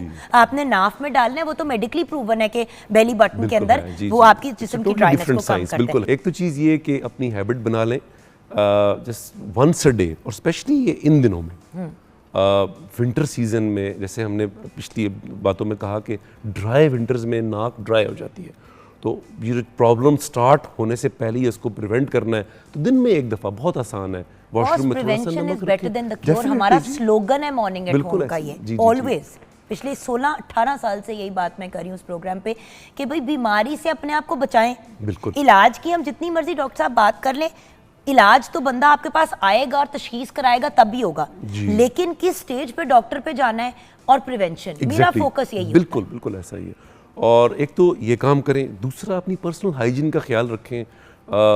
आप हाथ रेगुलरली धोएं, और अगर आपकी इन्फेक्टेड सिक्रीशंस आ रही हैं तो उसको साफ़ करके अपने खाने पीने की चीज़ों को ना लगाएं। ऐसी जगह पे जा रहे हैं जो ओवर क्राउडेड है, जहाँ पे स्पेशली विंटर सीजन में, तो मास्क वगैरह, अब तो कोविड ने हम सबको इतना ट्रेन कर दिया इन चीज़ों के बारे में तो ख़त्म हो गया, सब खत्म हो गया जी। तो हर वक्त नहीं, हर वक्त कोई भी रिकमेंड नहीं करता, किसी ऐसी जगह पे जा रहे हैं जहाँ पे ओवर क्राउडिंग है तो प्रिवेंशन के तौर पे यूज़ कर सकते हैं। हॉस्पिटल्स में अगर जाएं व्यूअर्स, जी, बिल्कुल। आधे से ज़्यादा लोग बीमार इसलिए होते हैं क्योंकि वो किसी बीमार को मिलने के लिए गए थे। जी बिल्कुल ऐसा। ना हाथ सैनिटाइज करते हैं, ना मुंह कवर करते हैं, जो बीमार है उसको भी और बीमार करते हैं और उसकी बीमारी लेके फिर घर चले जाते हैं। जी बिल्कुल। और उससे भी ज़्यादा ज़रूरी छोटी छोटी चीज़ें जो डायरेक्टली ENT रिलेटेड नहीं है, बिल्कुल बल्कि डॉक्यूमेंटेड साइंटिफिकली प्रूवन इफेक्ट है। अपनी डाइट का ख्याल रखें, लाइफस्टाइल, अपनी स्लीप का ख्याल रखें, अपना लाइफस्टाइल बेहतर करें, एक्सरसाइज करें, हेल्दी खाएं, vegetables, fruit, fresh juices rather than के जंक आप कंज्यूम करें। उसने कुछ नहीं करना, आपकी इम्यूनिटी डाउन करनी है। और डॉक्टर साहब, फाइनली आपका मैसेज हमारे व्यूअर्स के लिए कि किस स्टेज पे डॉक्टर से फ़ौरन रब्ता करना चाहिए, फ़ौरन रुजू करना चाहिए, ये गाइडेंस प्लीज़ दे दें। क्योंकि आपको पता है एक वक्त पे ये भी बात आम हो गई थी कि जब तक बच्चे को 102 बुखार ना हो उसको डॉक्टर पे ले जाने की ज़रूरत नहीं है। अच्छा, बहुत सी ऐसी बातें ओवर द ईयर्स कही गई, लोगों ने उनको इतना ज़्यादा अपने पल्ले बांध लिया कि उल्टा उसका इफेक्ट होना शुरू हो गया कि बच्चे अल्लाह माफ़ी दे मरने वाले होते हैं तो पेरेंट्स तब लेके जा रहे होते हैं। तो पेरेंट्स, बड़े बुजुर्ग, छोटे, सब के लिए किस स्टेज पे डॉक्टर पे ज़रूर लेके जाना चाहिए और फ़ौरन एक्शन लेना चाहिए? जी बिल्कुल। इसमें कुछ बातें जो आपने कही वो किसी हद तक दुरुस्त भी थी कि गैर ज़रूरी डॉक्टर्स के जाना इनिशियल स्टेजेस पे कभी भी रिकमेंडेड ना रहा है, ना अभी भी हम रिकमेंड करते हैं। डॉक्टर साहब, 2 छींकों पे बिल्कुल नहीं जाना बनता, लेकिन अगर एक आपका बच्चा गिर रहा है, पड़ रहा है, वो रोई जा रहा है, बार बार एक एरिया को पॉइंट कर रहा है, तंग हो रहा है, या आप खुद तंग हो रहे हैं, अब आपसे नॉर्मल अपनी ज़िंदगी नहीं जी जा रही, तो आप क्यों वेट कर रहे हैं कि आप कोलैप्स हों? डेफिनेटली। इसमें हम 4 रेड फ्लैग्स होते हैं जिसको हम हमेशा कंसिडर करते हैं। एक, viral infection, mostly there viral infections. Viral infection में कभी भी बुखार बहुत ज़्यादा नहीं होता, 99 के अराउंड, 100 के अराउंड। सो एक चीज़, फर्स्ट रेड फ्लैग, अगर आपका बुखार 102, 103 चला गया है तो तब आप डॉक्टर की हेल्प ज़रूर सीख करें, number 1। Number 2, viral infection normally peak करती हैं 2, 3, 4 दिन के बाद, उसके बाद सेटल होना शुरू हो जाती हैं। अगर आपके सिम्टम 10 दिन से ज़्यादा हो गए और सेटल नहीं हो रहे तो फिर फ़ौरन डॉक्टर के अगर पहले जाने का इत्फाक नहीं हुआ या नहीं जा सके, 2 चीज़ें। तीसरा रेड फ्लैग, आपके सिम्टम स्टार्ट हुए हैं आम नज़ला ज़ुकाम से और अब बड़ा या बच्चा उसको कान में शदीद दर्द शुरू हो गया, गले में दर्द हो गया है, खा पी नहीं पा रहे, सुन नहीं रहे। बच्चों में बहुत बड़ा प्रॉब्लम है, कंटिन्यूस कानों के पर्दों के पीछे रेशा चला जाता है, उससे वो हेयरिंग इम्पेयरमेंट होती है, परमानेंट या टेम्पररी, सुन नहीं सकते। तो ये 3-4 चीज़ें ऐसी हैं, जब ये होना शुरू हो जाएं या घर में देखें तो वेट ना करें। और तो चौथी और आखिरी चीज़, आपके सिम्टम बेहतरी की तरफ गए हैं मगर अचानक से वो वर्स होना शुरू हो गए। इसका मतलब ये है कि अब वायरस ने अपना काम तो कर दिया, उसके ऊपर अब बैक्टीरियल इन्फेक्शन सेटन हो गई है। ही इज़ द पर्सन जिसको एंटीबायोटिक की ज़रूरत है, और ही इज़ द पर्सन, और ये बाकी 3 चीज़ें जो मैंने पहले गुजारिश की, इसको फ़ौरन डॉक्टर के लेके जाएँ और he is she going to give you antibiotics. Judicial use of antibiotics is warranted. जैसे कि डॉक्टर साहब ने कहा कि लेके जाएं और फिर आपको डॉक्टर देगा एंटीबायोटिक। डॉक्टर, फार्मासिस्ट नहीं, फलां की खाला की फूफी की सास की दोस्त की बहन जिसके भाई को हुआ था उसके कहने पे नहीं, डॉक्टर से रुजू करे, मुस्तनिद डॉक्टर से रुजू करे और उनकी रेकमेंडेशन पे चलें। और अगर कोई आपने देसी टोटका या देसी चीज़ करनी है तो पहले डॉक्टर से कंफर्म कर लें कि डॉक्टर साहब फॉर एग्जांपल मैं इसको नमकीन गरारे, नमक वाले पानी के कोसे गरारे करा लूँ, ना कि आप उनकी ट्रीटमेंट के साथ अपनी फनकारियाँ करके मामला और बिगाड़ दें। आप सबसे रिक्वेस्ट है, जान है तो जहान है, एंड डॉक्टर साहब की इंस्ट्रक्शंस को फॉलो करें तो इंशाल्लाह आपका ये सीज़न सुकून से ही गुजरेगा। डॉक्टर ज़िया काजी हमारे साथ से, consultant ENT, head neck and endoscopic sinus surgeon at Sheikh Zayed hospital Lahore. Thank you so much doctor साहब। थैंक यू वेरी मच जी फॉर इनवाइटिंग मी, बहुत शुक्रिया। Thank you. और व्यूअर्स, हम ब्रेक की तरफ जाएंगे और ब्रेक के बाद जब वापस आएंगे तो बात करेंगे इंटरनेशनल माउंटेन डे की। हमने सोचा नाक कान गला बंद होने की बात कर ही रहे हैं तो पहाड़ों पे जाते हैं तो अक्सर ये मसला हो जाता है, तो पहाड़ों पे भी बात करते हैं ब्रेक के बाद।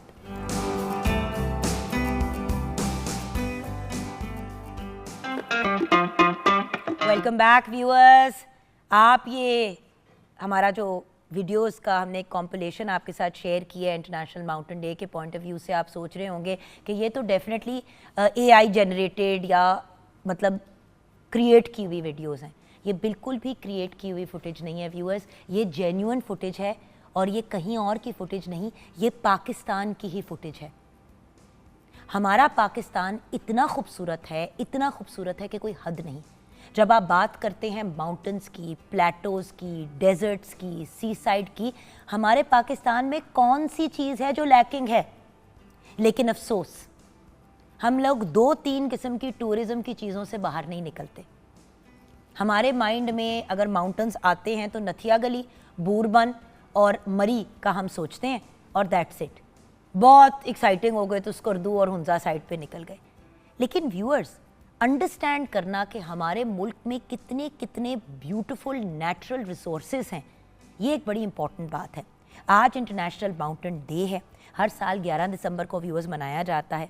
इसको इंट्रोड्यूस कराया था यूनाइटेड नेशंस ने और इस साल की थीम है glaciers matter for water, food and livelihoods in mountains and beyond. लेकिन अगर हम पाकिस्तान के पॉइंट ऑफ व्यू से बात करें तो व्यूअर्स, टूरिज्म के पॉइंट ऑफ व्यू से जो एक इतनी बड़ी इंडस्ट्री है पूरी दुनिया के अंदर, आप थाईलैंड को देखें, कुछ ऐसे ममालिक हैं दुनिया में जो 40 टूरिज्म के ऊपर रहे हैं। किसी और इंडस्ट्री से ज़्यादा उनकी टूरिज्म इंडस्ट्री इतनी चल रही होती है कि उसी की वजह से उनके मुल्क इतनी खुशहाली की तरफ जा रहे हैं। सो हमारा मुल्क जो हर चीज़ रखता है, माउंटेन्स तो आज हम बात कर रहे हैं, बट हर किस्म की फैसिलिटी हमारे मुल्क में, हर किस्म की नेचुरल रिसोर्स हमारे मुल्क में, तो हम उसको क्यों नहीं अवेल करते? तो आइए आज के दिन की मुनासबत से तो बहुत ही ब्रिलियंट लोग हैं हमारे साथ, हमारे आज के टीचर्स, हमारे मेंटोर्स। हमारे साथ डॉक्टर मोहम्मद गौस हैं जो assistant professor of geography and head of department of geography eight government graduate college of science Lahore हैं। इन्होंने अपनी PhD कंप्लीट की from centre for integrated mountain research CIMR at the university of Punjab. अस्सलाम वालेकुम डॉक्टर साहब। वालेकुम अस्सलाम, बहुत शुक्रिया। और डॉक्टर साहब के साथ हमें ज्वाइन किया है, ख़ुद भी बड़े एविड माउंटेनियर हैं आप और बहुत सी इंटरेस्टिंग किस्म की चीज़ें भी प्लान करते हैं यंग स्टूडेंट्स के लिए। लेकिन उससे ज़्यादा बढ़ के of course he is the assistant professor of geography at the government college university. उसके अलावा सिंस 2011 ये एज एन एडवाइज़र भी सर्व कर रहे हैं of hiking and mountaineering club at the government college university Lahore. Syed Yasir Usman. अस्सलाम वालेकुम यासिर साहब। कैसे आप? जी ठीक ठाक। तो सर आप ही से बात का आगाज़ करते हैं। जी इंटरनेशनल माउंटेन डे, इसको मनाने का मकसद क्या है? माउंटेन तो है हर जगह है। जी मैम, बेसिकली 2002 से ऑनवर्ड ये स्टार्ट हुआ। 2003 में पहला वर्ल्ड माउंटेन डे मनाया गया और इसमें in collaboration with FAO, food and agriculture organization of UNO उसके साथ, क्योंकि माउंटेन्स जो है उसमें अगर हम इसकी थीम को देखें, इसके लोगों को देखें माउंटेन डे के, तो वो 3 माउंटेन्स रिप्रेजेंट होती हैं with the blue colour on the top, orange colour in the middle and green colour on the base.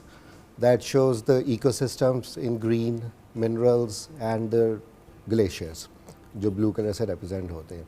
तो ये 3 ऐसी चीज़ें हैं जो कि डायरेक्टली प्लेन्स में रहने वाले या मैदानी इलाकों में रहने वाले लोगों को भी इम्पैक्ट करती हैं. जैसे अप नॉर्थ या अपस्ट्रीम अगर डिफॉरेस्टेशन होगी, इकोसिस्टम्स इफेक्ट होंगे, तो सिल्टेशन और फ्लडिंग डाउनस्ट्रीम भी होगी. इसी तरह से ग्लेशियर मेल्टिंग है और स्पेशली जो इस साल की थीम भी है कि ग्लेशियर्स बहुत, हम ये सोचते हैं कि बर्फ जमी हुई है ऊपर, पिघल रही है, इतनी क्या बड़ी बात है. हम ये नहीं रियलाइज़ करते कि खाने के लिए, पीने के लिए और ज़िंदा रहने के लिए, अपनी रोज़ी रोटी कमाने के लिए इन ग्लेशियर्स में मौके हैं, अपॉर्चुनिटी है. जब वो पिघल जाएंगे और ख़त्म हो जाएंगे तो वहाँ पे रहने वाले लोग कहाँ जाएंगे, क्या करेंगे? Right sir? जी मेन तो आई थिंक यही पॉइंट है. जी एग्जैक्टली. जी डॉक्टर साहब, जी आज का दिन मनाने का मकसद ऑन अ पर्सनल लेवल, अगर हम पाकिस्तान के लेवल पे करें तो आज का दिन मनाना क्यों ज़रूरी है? अच्छा मैम, पहले तो मैं आपको थोड़ा सा इस हवाले से बताऊं कि इसकी इम्पोर्टेंस क्या है माउंटेन डे की. बिल्कुल. देखें, एक जनरल परसेप्शन हमारी यही है कि प्लेन एरियाज़ हैं और प्लेन एरिया से ही हमें तमाम रिसोर्सेज को हार्वेस्ट कर रहे हैं. अब थोड़ा सा अगर हिस्ट्री की तरफ जाएं तो आप जितनी भी सिविलाइजेशंस हैं, एंशिएंट सिविलाइजेशंस हैं, वो सारी आप देखें तो प्लेन एरियाज़ में रिवर्स के अलाउंग ही फ्लरिश हुई हैं. आप इंडस वैली सिविलाइजेशन देख पानी लें, होगा वहाँ पे लोग अपना डेरा डालेंगे, सिंपल बात. जी बिल्कुल ऐसे ही है. इसी तरह आप देखें जो मेसोपोटामिया है वो आप देखें सिविलाइजेशन है, इजिप्ट की है. मतलब तमाम जो ये सिविलाइजेशंस आपको एंशिएंट मिलती हैं ना, वो सारी रिवर के अलोंग मिलती हैं आपको प्लेन एरियाज़ में. With the passage of time when they realize कि ये सारे रिसोर्सेज तो हमें आ रहे हैं अपस्ट्रीम, सारे रिसोर्सेज हमें अपस्ट्रीम से आ रहे हैं. वाटर है आपके पास है जो अपस्ट्रीम से मुराद उत्तो नीचे आ रहे हैं. जी बिल्कुल ऐसे ही माउंटेनियस रीजन से हमारे पास प्लेन एरियाज़ में आ रहे हैं. तो तब जाके फिर थोड़ी सी इसकी इम्पोर्टेंस के ऊपर लोगों ने सोचना शुरू किया. ये सोच बहुत लेट डेवलप हुई है. जैसे अभी यासिर साहब ने ये कहा कि 2002-03 में आके जो है ना वो इसकी इम्पोर्टेंस को अंडरस्टैंड करते हुए यूनाइटेड नेशन की जनरल असम्बली ने वो ईयर ऑफ माउंटेन्स को सेलिब्रेट करना शुरू किया. तो इस हवाले से ये थोड़ी सी परसेप्शन जब चेंज हुई है कि माउंटेन्स दे मैटर, देन उसकी इम्पोर्टेंस को रियलाइज़ करते हुए इसके इंटरनेशनल माउंटेन डे को सेलिब्रेट करना शुरू किया. सही. सिंस 2003. पाकिस्तान में सर, क्योंकि आपने फिजिकली भी ऑन ग्राउंड जाके देखा हुआ है, क्या अपॉर्चुनिटीज़ हैं लोगों के लिए माउंटेन्स के पॉइंट ऑफ व्यू से? हम लोग सिर्फ यही सोचते हैं कि भाई देसी लोग ही, हम लोग ही तफरी के लिए जाके चक्कर लगाएं, लेकिन ये एक प्रॉपर बिजनेस भी है, एक प्रॉपर इंडस्ट्री भी बन सकती है. जी ऑलरेडी एक इंडस्ट्री के तौर पे तो ये इस्टेब्लिश हो गया है. जी बेसिक बात यही है कि एक तो एनवायरनमेंट के पॉइंट ऑफ व्यू से एनवायरमेंटल स्टीवर्डशिप नहीं है. जो टूर ऑपरेटर्स हैं लाइक जैसे आप नारायण को आप देख लें तो बहुत ज़्यादा लाउड म्यूज़िक चल रहा होगा, वहाँ पे कोई सरेनिटी आपको नज़र नहीं आएगी. जो एक नेचुरल एनवायरनमेंट के साथ लोगों को कनेक्शन होना चाहिए वो अब लैक करता हुआ नज़र आएगा. शोर शराबा ज़्यादा होगा, ठीक है, तो जो कि आप वहाँ के इकोसिस्टम और वहाँ की बायोडाइवर्सिटी को भी डायरेक्टली इफ़ेक्ट कर रहा होता है. तो एटलीस्ट जो अवेयरनेस कैंपेन्स हैं उसके बारे में और स्पेशली वहाँ के लोकल्स को बताना बहुत ज़रूरी है कि जिस मोटिव के साथ वो लोग आ रहे हैं, जो टूरिस्ट आना चाहिए वो क्या है. लाइक जैसे हम हुंजा की बात करते हैं, वहाँ पे बहुत पुराने वक्तों से हुंजा के इलाके की चीज़ों को फिर एंजॉय करें. exactly. वहाँ पे जाके अगर आपने पाए पकवाने हैं तो इट डजंट मेक सेंस. जी एग्जैक्टली. अब देखिए यहाँ पे जैसे डिस्पर्शन है या डिफ्यूजन ऑफ कल्चर है, वो एक नेचुरल फिनोमेना है, लेकिन वहाँ की जो डिशेस हैं, जैसे अब ममतूज़ या मोमोज़ जिसको हम यहाँ पे लाहौर में कह देते हैं, ममतू है, चाप शुरू है, उसका अपना एक चार्म है कि वहाँ पे जाके कंज्यूम करें या वहाँ की लोकल इंडस्ट्री या लोकल क्विजीन को जो है सपोर्ट किया जाए. और साथ में जैसे कंपैरिजन हम कर सकते हैं, कुमराड वैली है, अभी रिसेंटली टूरिज़म वहाँ पे स्टार्ट हुआ, लेकिन वहाँ पे आपको मेगा स्ट्रक्चर्स बनते हुए नज़र आएंगे, मतलब होटल्स बन गए, बड़े कंक्रीट जंगल में कन्वर्ट कर दिया। जो वैली की अपनी नेचुरल हैबिटेट और एनवायरनमेंट थी वो डैमेज हो गई, और अब वहाँ पे टूरिस्ट नहीं जा रहे। क्योंकि बात ये कि व्यूअर्स जब लोग ट्रैवल करते हैं ना, तो वो उस जगह की नेचुरल हैबिटेट और जगह को देखना चाहते हैं। आप पूरी दुनिया में देखें, जब रिजॉर्ट्स बनते हैं तो वो रिजॉर्ट उसी इन्वायरमेंट के अंदर क्रिएट किए जाते हैं। बहुत से लोग, अगर पहाड़ियों में भी चीज़ बनाई हुई है तो पहाड़ी के अंदर ही कोई चीज़ बनी हुई है और अंदर जाके कहीं आपको नॉर्मल कंफर्ट ज़िंदगी के दिए जाते हैं। हम तो कहते हैं कि भाई हमें पाकिस्तान में ऐसी जगहें क्रिएट करनी चाहिए जहाँ पे हर तबके का बंदा जाके एंजॉय कर सकता है, हर क्लास का। ये नहीं कि या तो बहुत अमीर या बिल्कुल ही वो जो कुछ नहीं अफोर्ड करते, हर बंदे के लिए कुछ होना चाहिए। लेकिन इसका ये मतलब नहीं है कि आप अपार्टमेंट बिल्डिंग पे अपार्टमेंट बिल्डिंग वहाँ पे खड़ी कर दें और वो फिर आप बेचने शुरू कर दें। ये बड़ी इंपॉर्टेंट चीज़ है। पाकिस्तान में माउंटेन्स की क्या अहमियत है, इसकी तरफ मैं सर आपके पास आऊँगी एक लम्हे के बाद, हमें क्योंकि ब्रेक की तरफ भी जाना है। किचन में जल्दी से हम नज़र डालेंगे। आज हमने बनाया है चाइनीज़ फ्यूजन के साथ बिरयानी बनाई है। तो देखिए फुल मील है, इसमें जो है प्रोटीन भी है, वेजिटेबल्स भी हैं और बहुत मज़ेदार हो गया। आप इसको ज़रूर ट्राई करिएगा। Thank you so much, thank you. तो यहाँ पे हम छोटी सी ब्रेक की तरफ जाएंगे। ब्रेक के बाद जब वापस आएंगे तो पहाड़ों की पाकिस्तान में हमारे मुल्क के लिए क्या इम्पोर्टेंस, स्पेशली पाकिस्तानी माउंटेन्स की, उनकी जियोग्राफिकली भी जो प्लेसमेंट है और उसके अलावा हिस्टोरिकली उनकी क्या इंपॉर्टेंस है। और फिर ये जानना कि ये दोनों जेंटलमैन जो आज हमारे प्रोग्राम पे आए हैं, इनका माउंटेन्स एंड माउंटेनियरिंग और इससे रिलेटेड क्या इंटरेस्ट रहा है और इन्होंने अपनी पर्सनल लाइफ में भी कितनी ट्रैवलिंग की है। हमें तो कह रहे हैं, खुद उन्होंने कितना किया है, ब्रेक के बाद जानेंगे।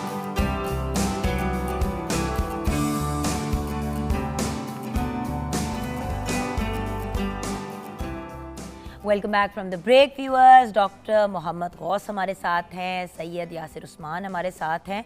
और भाई यासिर साहब तो 10 ट्रिप्स साल की लगाते हैं, तो भाई हमें भी एक पे ले जाया करें। हमारा पूरा गैंग है गर्ल्स का जो आपके साथ जाने के लिए तैयार है। प्लीज़ प्लीज़ गर्ल्स के लिए भी कुछ प्लान करें सर। डेस्टिनेशंस इनकी रेंज करती हैं from Gwadar south to Khunjerab pass north. माशाल्लाह फोकस इनका रहा है adventure, environmental awareness and practical geographical learning. तो सर आपकी पर्सनल स्टोरी पे भी मैंने जाना है, लेकिन उससे पहले डॉक्टर साहब हमें गाइड करेंगे पाकिस्तान की geographical positioning end of course mountains की हमारे लिए एक इम्पोर्टेंस क्या है। जी सर। अच्छा, इससे पहले ना मैं अभी यासिर साहब की बात को थोड़ा सा कंटिन्यू करूँगा। टूरिज़्म के ऊपर बात हो रही थी कि देखें, एक तरफ तो माउंटेन्स जो हैं वो टूरिज़म की वजह से सोर्स ऑफ लाइवलीहुड हैं, हमारी जो लोकल कम्युनिटी है, इवन इंटरनेशनली वो रेवेन्यू भी जनरेट करती है किसी कंट्री के लिए। यहाँ पे एक ना मॉडल की मैं बात करूँगा। जापान, जैसे कि आपको पता है 5% उसका एरिया जो है वो प्लेन है, बाकी सारा माउंटेनियस है। उन्होंने एक कॉन्सेप्ट को इंट्रोड्यूस करवाया है सतो यामा के नाम से। सतो जापानीज़ वर्ड वो सेटलमेंट का नाम है या विलेज भी कह सकते हैं। अब यामा मीन्स माउंटेन्स, तो वहाँ पे सतो विलेज का कॉन्सेप्ट है जो particularly for the promotion of eco tourism है। वो जो मैस टूरिज़म वाली बात थी ना, वो अब थोड़ा सा एक शिफ्ट हो गया है पैराडाइम। मैस टूरिज़म से अब इको टूरिज़म की तरफ दुनिया चली गई है। Means without harming the environmental integrity and the cultural integrity of that particular area. अच्छा, इसमें उन्होंने टारगेट्स क्या लिए हैं? टारगेट्स ये है कि जब आपको उनके यानी कि लोकल कम्युनिटी के डोर स्टेप पे उनको ये सोर्स ऑफ लाइवलीहुड मिलेगा, obviously rural urban migration control. अब देखिए इससे रिलेटेड कितने इश्यूज़ हैं जो रिजॉल्व होते हैं।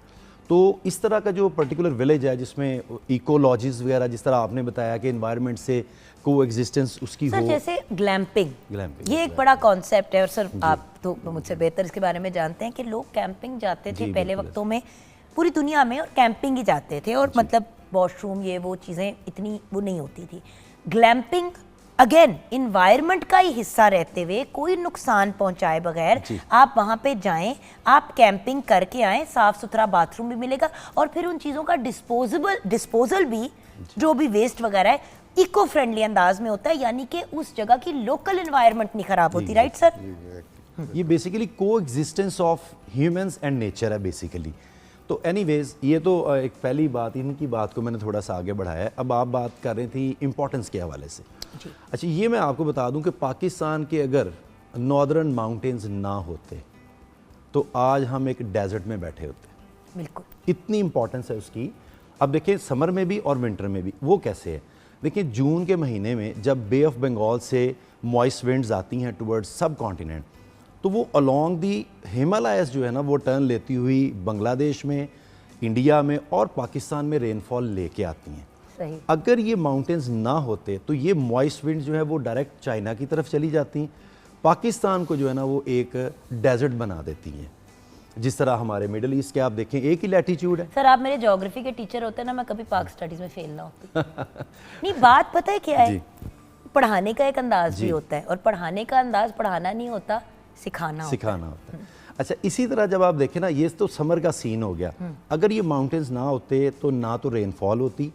अब देखिए हमारे जो रिवर्स हैं, लाइक जिसमें हम इंडस रिवर और उसकी ट्रिब्यूटरीज की बात कर लें, वो उनको फीड करता है एक तो हमारी समर मॉनसून जो है, ठीक है। Secondly melting of glaciers.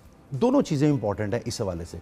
अब अगर रेनफॉल ना होती, ना इन रिवर्स में पानी आता, और ना डाउनस्ट्रीम जो हम यहाँ पे फूड प्रोड्यूस कर रहे हैं और हम क्लेम करते हैं कि हमारा जो इंडस प्लेन है वो grain basket of the world है, वो भी ना होता, तो ये सारा जो फूड प्रोडक्शन, वाटर की सप्लाई डाउनस्ट्रीम है, that is only because of the existence of the Himalayas और the northern mountains of Pakistan. ये तो है समर का सीन। अब विंटर में क्या होता है कि विंटर में हमारी जो कोल्ड विंड्स आ रही होती हैं टुवर्ड्स सब कॉन्टिनेंट, ये उनको एक एज ए बैरियर अपना रोल प्ले करते हैं, ये जो माउंटेन्स हैं। आप देखें कि बिल्कुल अगर ये माउंटेन्स ना होते और उन कोल्ड विंड्स को ये बैरियर के तौर पर ये काम ना कर रहे होते, तो लाहौर और शिंगाई एक ही लैटीट्यूड के ऊपर है, वहाँ स्नोफॉल होती है, लाहौर में नहीं होती। तो ये उन कोल्ड विंड्स को भी ब्लॉक करते हैं, वो वेदर की इंटेंसिटी को भी कंट्रोल करते हैं। और जो हम एनवायरनमेंट की व्यूअर्स बर्बादी फेर रहे हैं ना, जो मैं मिन्नत तरला सुबह से कर रही हूँ कि खुदा का वास्ता है प्लीज़ शजरकारी की तरफ जाएं, दरख्त लगाएं, चीज़ें काटनी छोड़ें, लगानी शुरू करें, अपने घरों के लेवल पे होम गार्डनिंग तक शुरू कर दें। इसीलिए कह रही हूँ व्यूअर्स कि हम अपने अपने लेवल पे, अपने अपने स्केल पे अपनी इन्वायरमेंट को सेव करें। हर बंदा अगर अपनी इन्वायरमेंट का प्रोटेक्टर बन जाएगा, इन्वायरमेंट से मुराद ये जो आबो हवा, ये सारी चीज़ें। अब जैसे कि माउंटेन्स जाते हैं आप लोग, एडवेंचर्स पे निकलते हैं, 100 चीज़ें करते हैं, वहाँ पे जाके कूड़ कबाड़ फेंक आते हैं, वहाँ पे ऊट पटांग चीज़ें करके आते हैं, वहाँ पे इन्वायरमेंट में डैमेज करते हैं, वहाँ पे दरख्त काट देते हैं, तो क्या होता है? वो नुकसान अल्टीमेटली सिर्फ पाकिस्तान को नहीं, पूरी दुनिया को मुतासिर करता है। ये भी अंडरस्टैंड करना ज़रूरी है कि आज जो अफ्रीका में चीज़ हो रही है वो पाकिस्तान को मुतासिर कर रही है, जो जर्मनी में हो रही है वो ऑस्ट्रेलिया को अफेक्ट कर रही है। We have to live eco smarter. बिल्कुल है। सर आपका पर्सनल इंटरेस्ट इस तरफ कैसे डेवलप हुआ, और आप कुछ अपने एडवेंचर्स भी अगर हमारे साथ शेयर करें। जी, मेरा फर्स्ट इंटरेक्शन जो इस क्लब के साथ था वो 2005 में था, and that was after the earthquake. जो 2005 का अर्थक्वेक हुआ तो उसमें हाइकिंग क्लब ने नेशनल वॉलंटियर मूवमेंट में कंट्रीब्यूट किया था, और मेरी टीम जो है वो बाग और लस्तना के एरिया और फॉरवर्ड कहूटा जो कश्मीर साइड बनती है वहाँ पे हम लोग सर्व करके आए थे। We were deputed with the Cuban doctors as interpreters.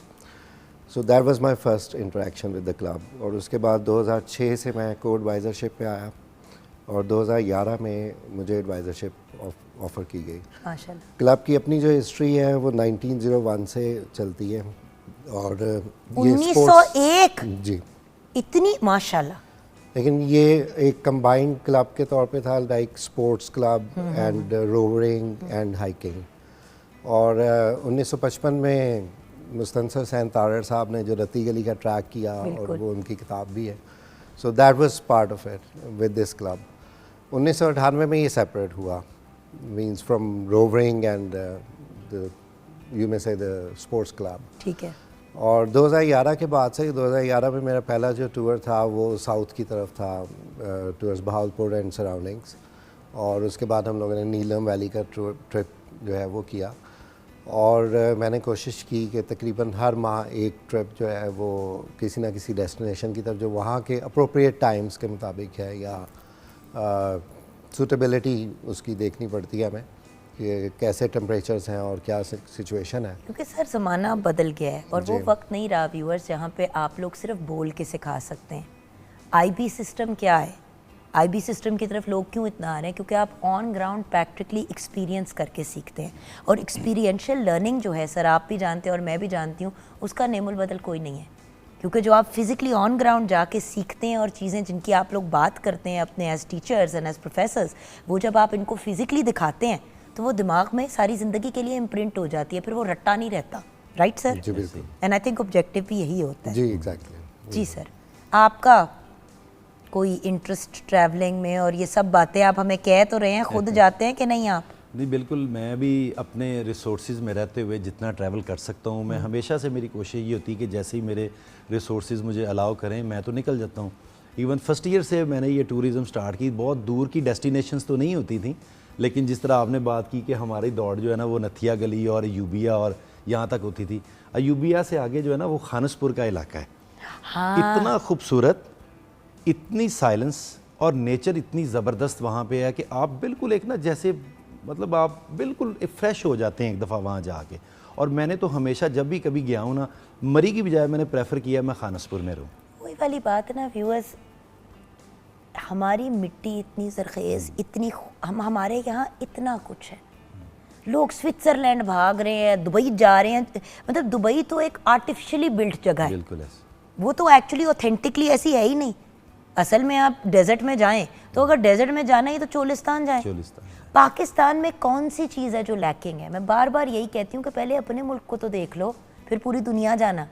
और अपने मुल्क को पूरे को देख लोगे तो आप में चाह भी नहीं रहेगी कोई और जगह देखने की, इतना खूबसूरत है पाकिस्तान। तो एंड में आप दोनों का पैगाम हमारे व्यूअर्स के लिए। जी सर, आपसे स्टार्ट करेंगे। जी, आई वुड सजेस्ट कि टूरिज़म की जो पाकिस्तान में डेस्टिनेशंस हैं वो बहुत वैरायटी है। एक तो जोग्राफिकल जो वैरायटी है पाकिस्तान की, चाहे वो डेजर्ट्स हैं, चाहे वो बीचेस हैं, चाहे वो हाई राइजिंग माउंटेन्स हैं। लेकिन सबसे इम्पॉर्टेंट चीज़ जो करंटली हमारा जो लोकल टूरिज़म प्रमोट कर रहा है उसमें एक तो एनवायरनमेंट फ्रेंडली होना चाहिए, इको टूरिज़म को प्रमोट करें, और उसके साथ जो वहाँ की लोकल एनवायरनमेंट और लोकल सोसाइटल नॉर्म्स हैं उनको ज़रूर फॉलो करें। Thank you so much sir, bless you. जी सर। अच्छा, मैं मैडम ये पैगाम देना चाहूँगा कि ये शायद आपके लिए भी बड़ी डिफरेंट बात होगी कि 58% पाकिस्तान का अप्रॉक्सीमेटली एरिया माउंटेनियस है। सही। चूँकि हम प्लेन में रहते हैं इसलिए हमें यही होता है कि शायद ये पूरा पाकिस्तान ही प्लेन एरिया है, तो ये माउंटेनियस 58% है। लेकिन अनफॉर्चुनेटली पाकिस्तान में कोई ऐसा इदारा अभी तक डेवलप नहीं किया या इस्टेब्लिश नहीं किया कि जो पर्टिकुलरली इन्हीं माउंटेन रिसोर्सेज के ऊपर काम करे। जैसे पंजाब यूनिवर्सिटी में CIMR है जहाँ से मैंने PhD की है, इस तरह कराक्रम यूनिवर्सिटी में भी एक इंस्टीट्यूट है। सिमिलरली और भी जगहों पे आप लोग बनाए ना दोनों मिलके भाई। मैं वैसे कह रही हूँ, हम तो अपने रिसोर्सेज में लिमिटेशंस है ना, हम खुद इनिशिएटिव नहीं ले सकते। गवर्नमेंट थोड़ा सा सपोर्ट करे तो 58% जो एरिया है उसको स्टडी करे, उसके प्रॉब्लम्स को देखे, ताकि जो डाउनस्ट्रीम पे लोग रहते हैं और उन रिसोर्सेज से फ़ायदा ले रहे हैं वो कंजर्व होंगे, तो ये हमारा लॉन्ग टर्म जो है ना वो रिसोर्सेज हमारे हम अवेल करते रहेंगे। तो मेरी तो यही सजेशन है आपके टेलीविज़न प्रोग्राम के तवसत से कि गवर्नमेंट थोड़ा सा इसको ऑन करे। हमसे जो हो सके हम इंशाल्लाह ताला साथ हैं पाकिस्तान को खूबसूरत बनाने में। इनमें जो मसाइल पैदा हो रहे हैं, इन्वायरमेंटल इश्यूज़ जो हैं उसको प्रोटेक्ट करने में। आखिर पे मैं सिर्फ एक बात ज़रूर कहूँगा, अभी टूरिज़म के हवाले से बात हो रही थी, मैं हमेशा से अपने स्टूडेंट्स को भी यही कहता हूँ कि कहीं पे भी आप हैं, act locally, think globally. Act locally, think globally. और जो इसमें सबसे इम्पोर्टेंट चीज़ ये होती है कि देखिए, जब हम किसी के घर जाते हैं तो हम वहाँ पे जाके उनके बिस्तरे नहीं ख़राब करते, उनके कालीनों को आग नहीं लगाते, उनकी चीज़ें तोड़ते फोड़ते नहीं हैं। तो जब हम किसी इलाके में जाते हैं तो वहाँ पे जाके कूड़ा क्यों फेंकते हैं? बच्चों के जॉगर ख़राब हो गए, वहीं पे ज़मीन पे फेंक दिए, वहाँ पे लकड़ियाँ जमा करके बीच मैदान के आग लगा दी, उस जगह पे जला हुआ पैच छोड़ दिया। इतने केसेस हुए हैं कि लोगों ने आग जलाई और उसको बुझाया नहीं, उसकी वजह से डैमेज हो गया। सो व्यूअर्स, जिस तरह किसी के घर जाके बर्बादी नहीं फेरते, उसी तरह जब किसी नई एनवायरनमेंट में जाते हैं, जिस तरह अमेरिका कनाडा वगैरह ट्रैवल करते हैं, तो कोई जुर्रत नहीं करता पंगा करने की कि पुलिस पकड़ लेगी। तो पुलिस से ज़्यादा बढ़ के हमें इस चीज़ का खौफ होना चाहिए कि हमने अल्लाह को जवाब देना है और अल्लाह को ही जान देनी है। और at the end of the day उस रब का यही हुक्म है कि दूसरे के लिए वही चाहो जो अपनी ज़ात के लिए चाहते हो। तो जिस तरह आप नहीं चाहते कि आपके घर में आके कोई बर्बादी करे, गंद मचाए और स्यापे डाले, तो फिर किसी और की इन्वायरमेंट में जाके, जिससे कि आप अगर स्कर्दू जा रहे हैं, हुंजा जा रहे हैं, किसी भी जगह जा रहे हैं, नीलम वैली जा रहे हैं, वहाँ पे कूड़ कबाड़ ना फेंकें, वहाँ पे डैमेज ना करें, वहाँ पे चीज़ें ना ख़राब करें, eco friendly point of view से आगे बढ़े एंड जैसे कि आपने कहा sir, act locally, think globally. Think globally. तो अपना ख्याल रखिएगा और हम सबको अपनी दुआओं में याद रखिएगा। खुदा हाफ़िज़।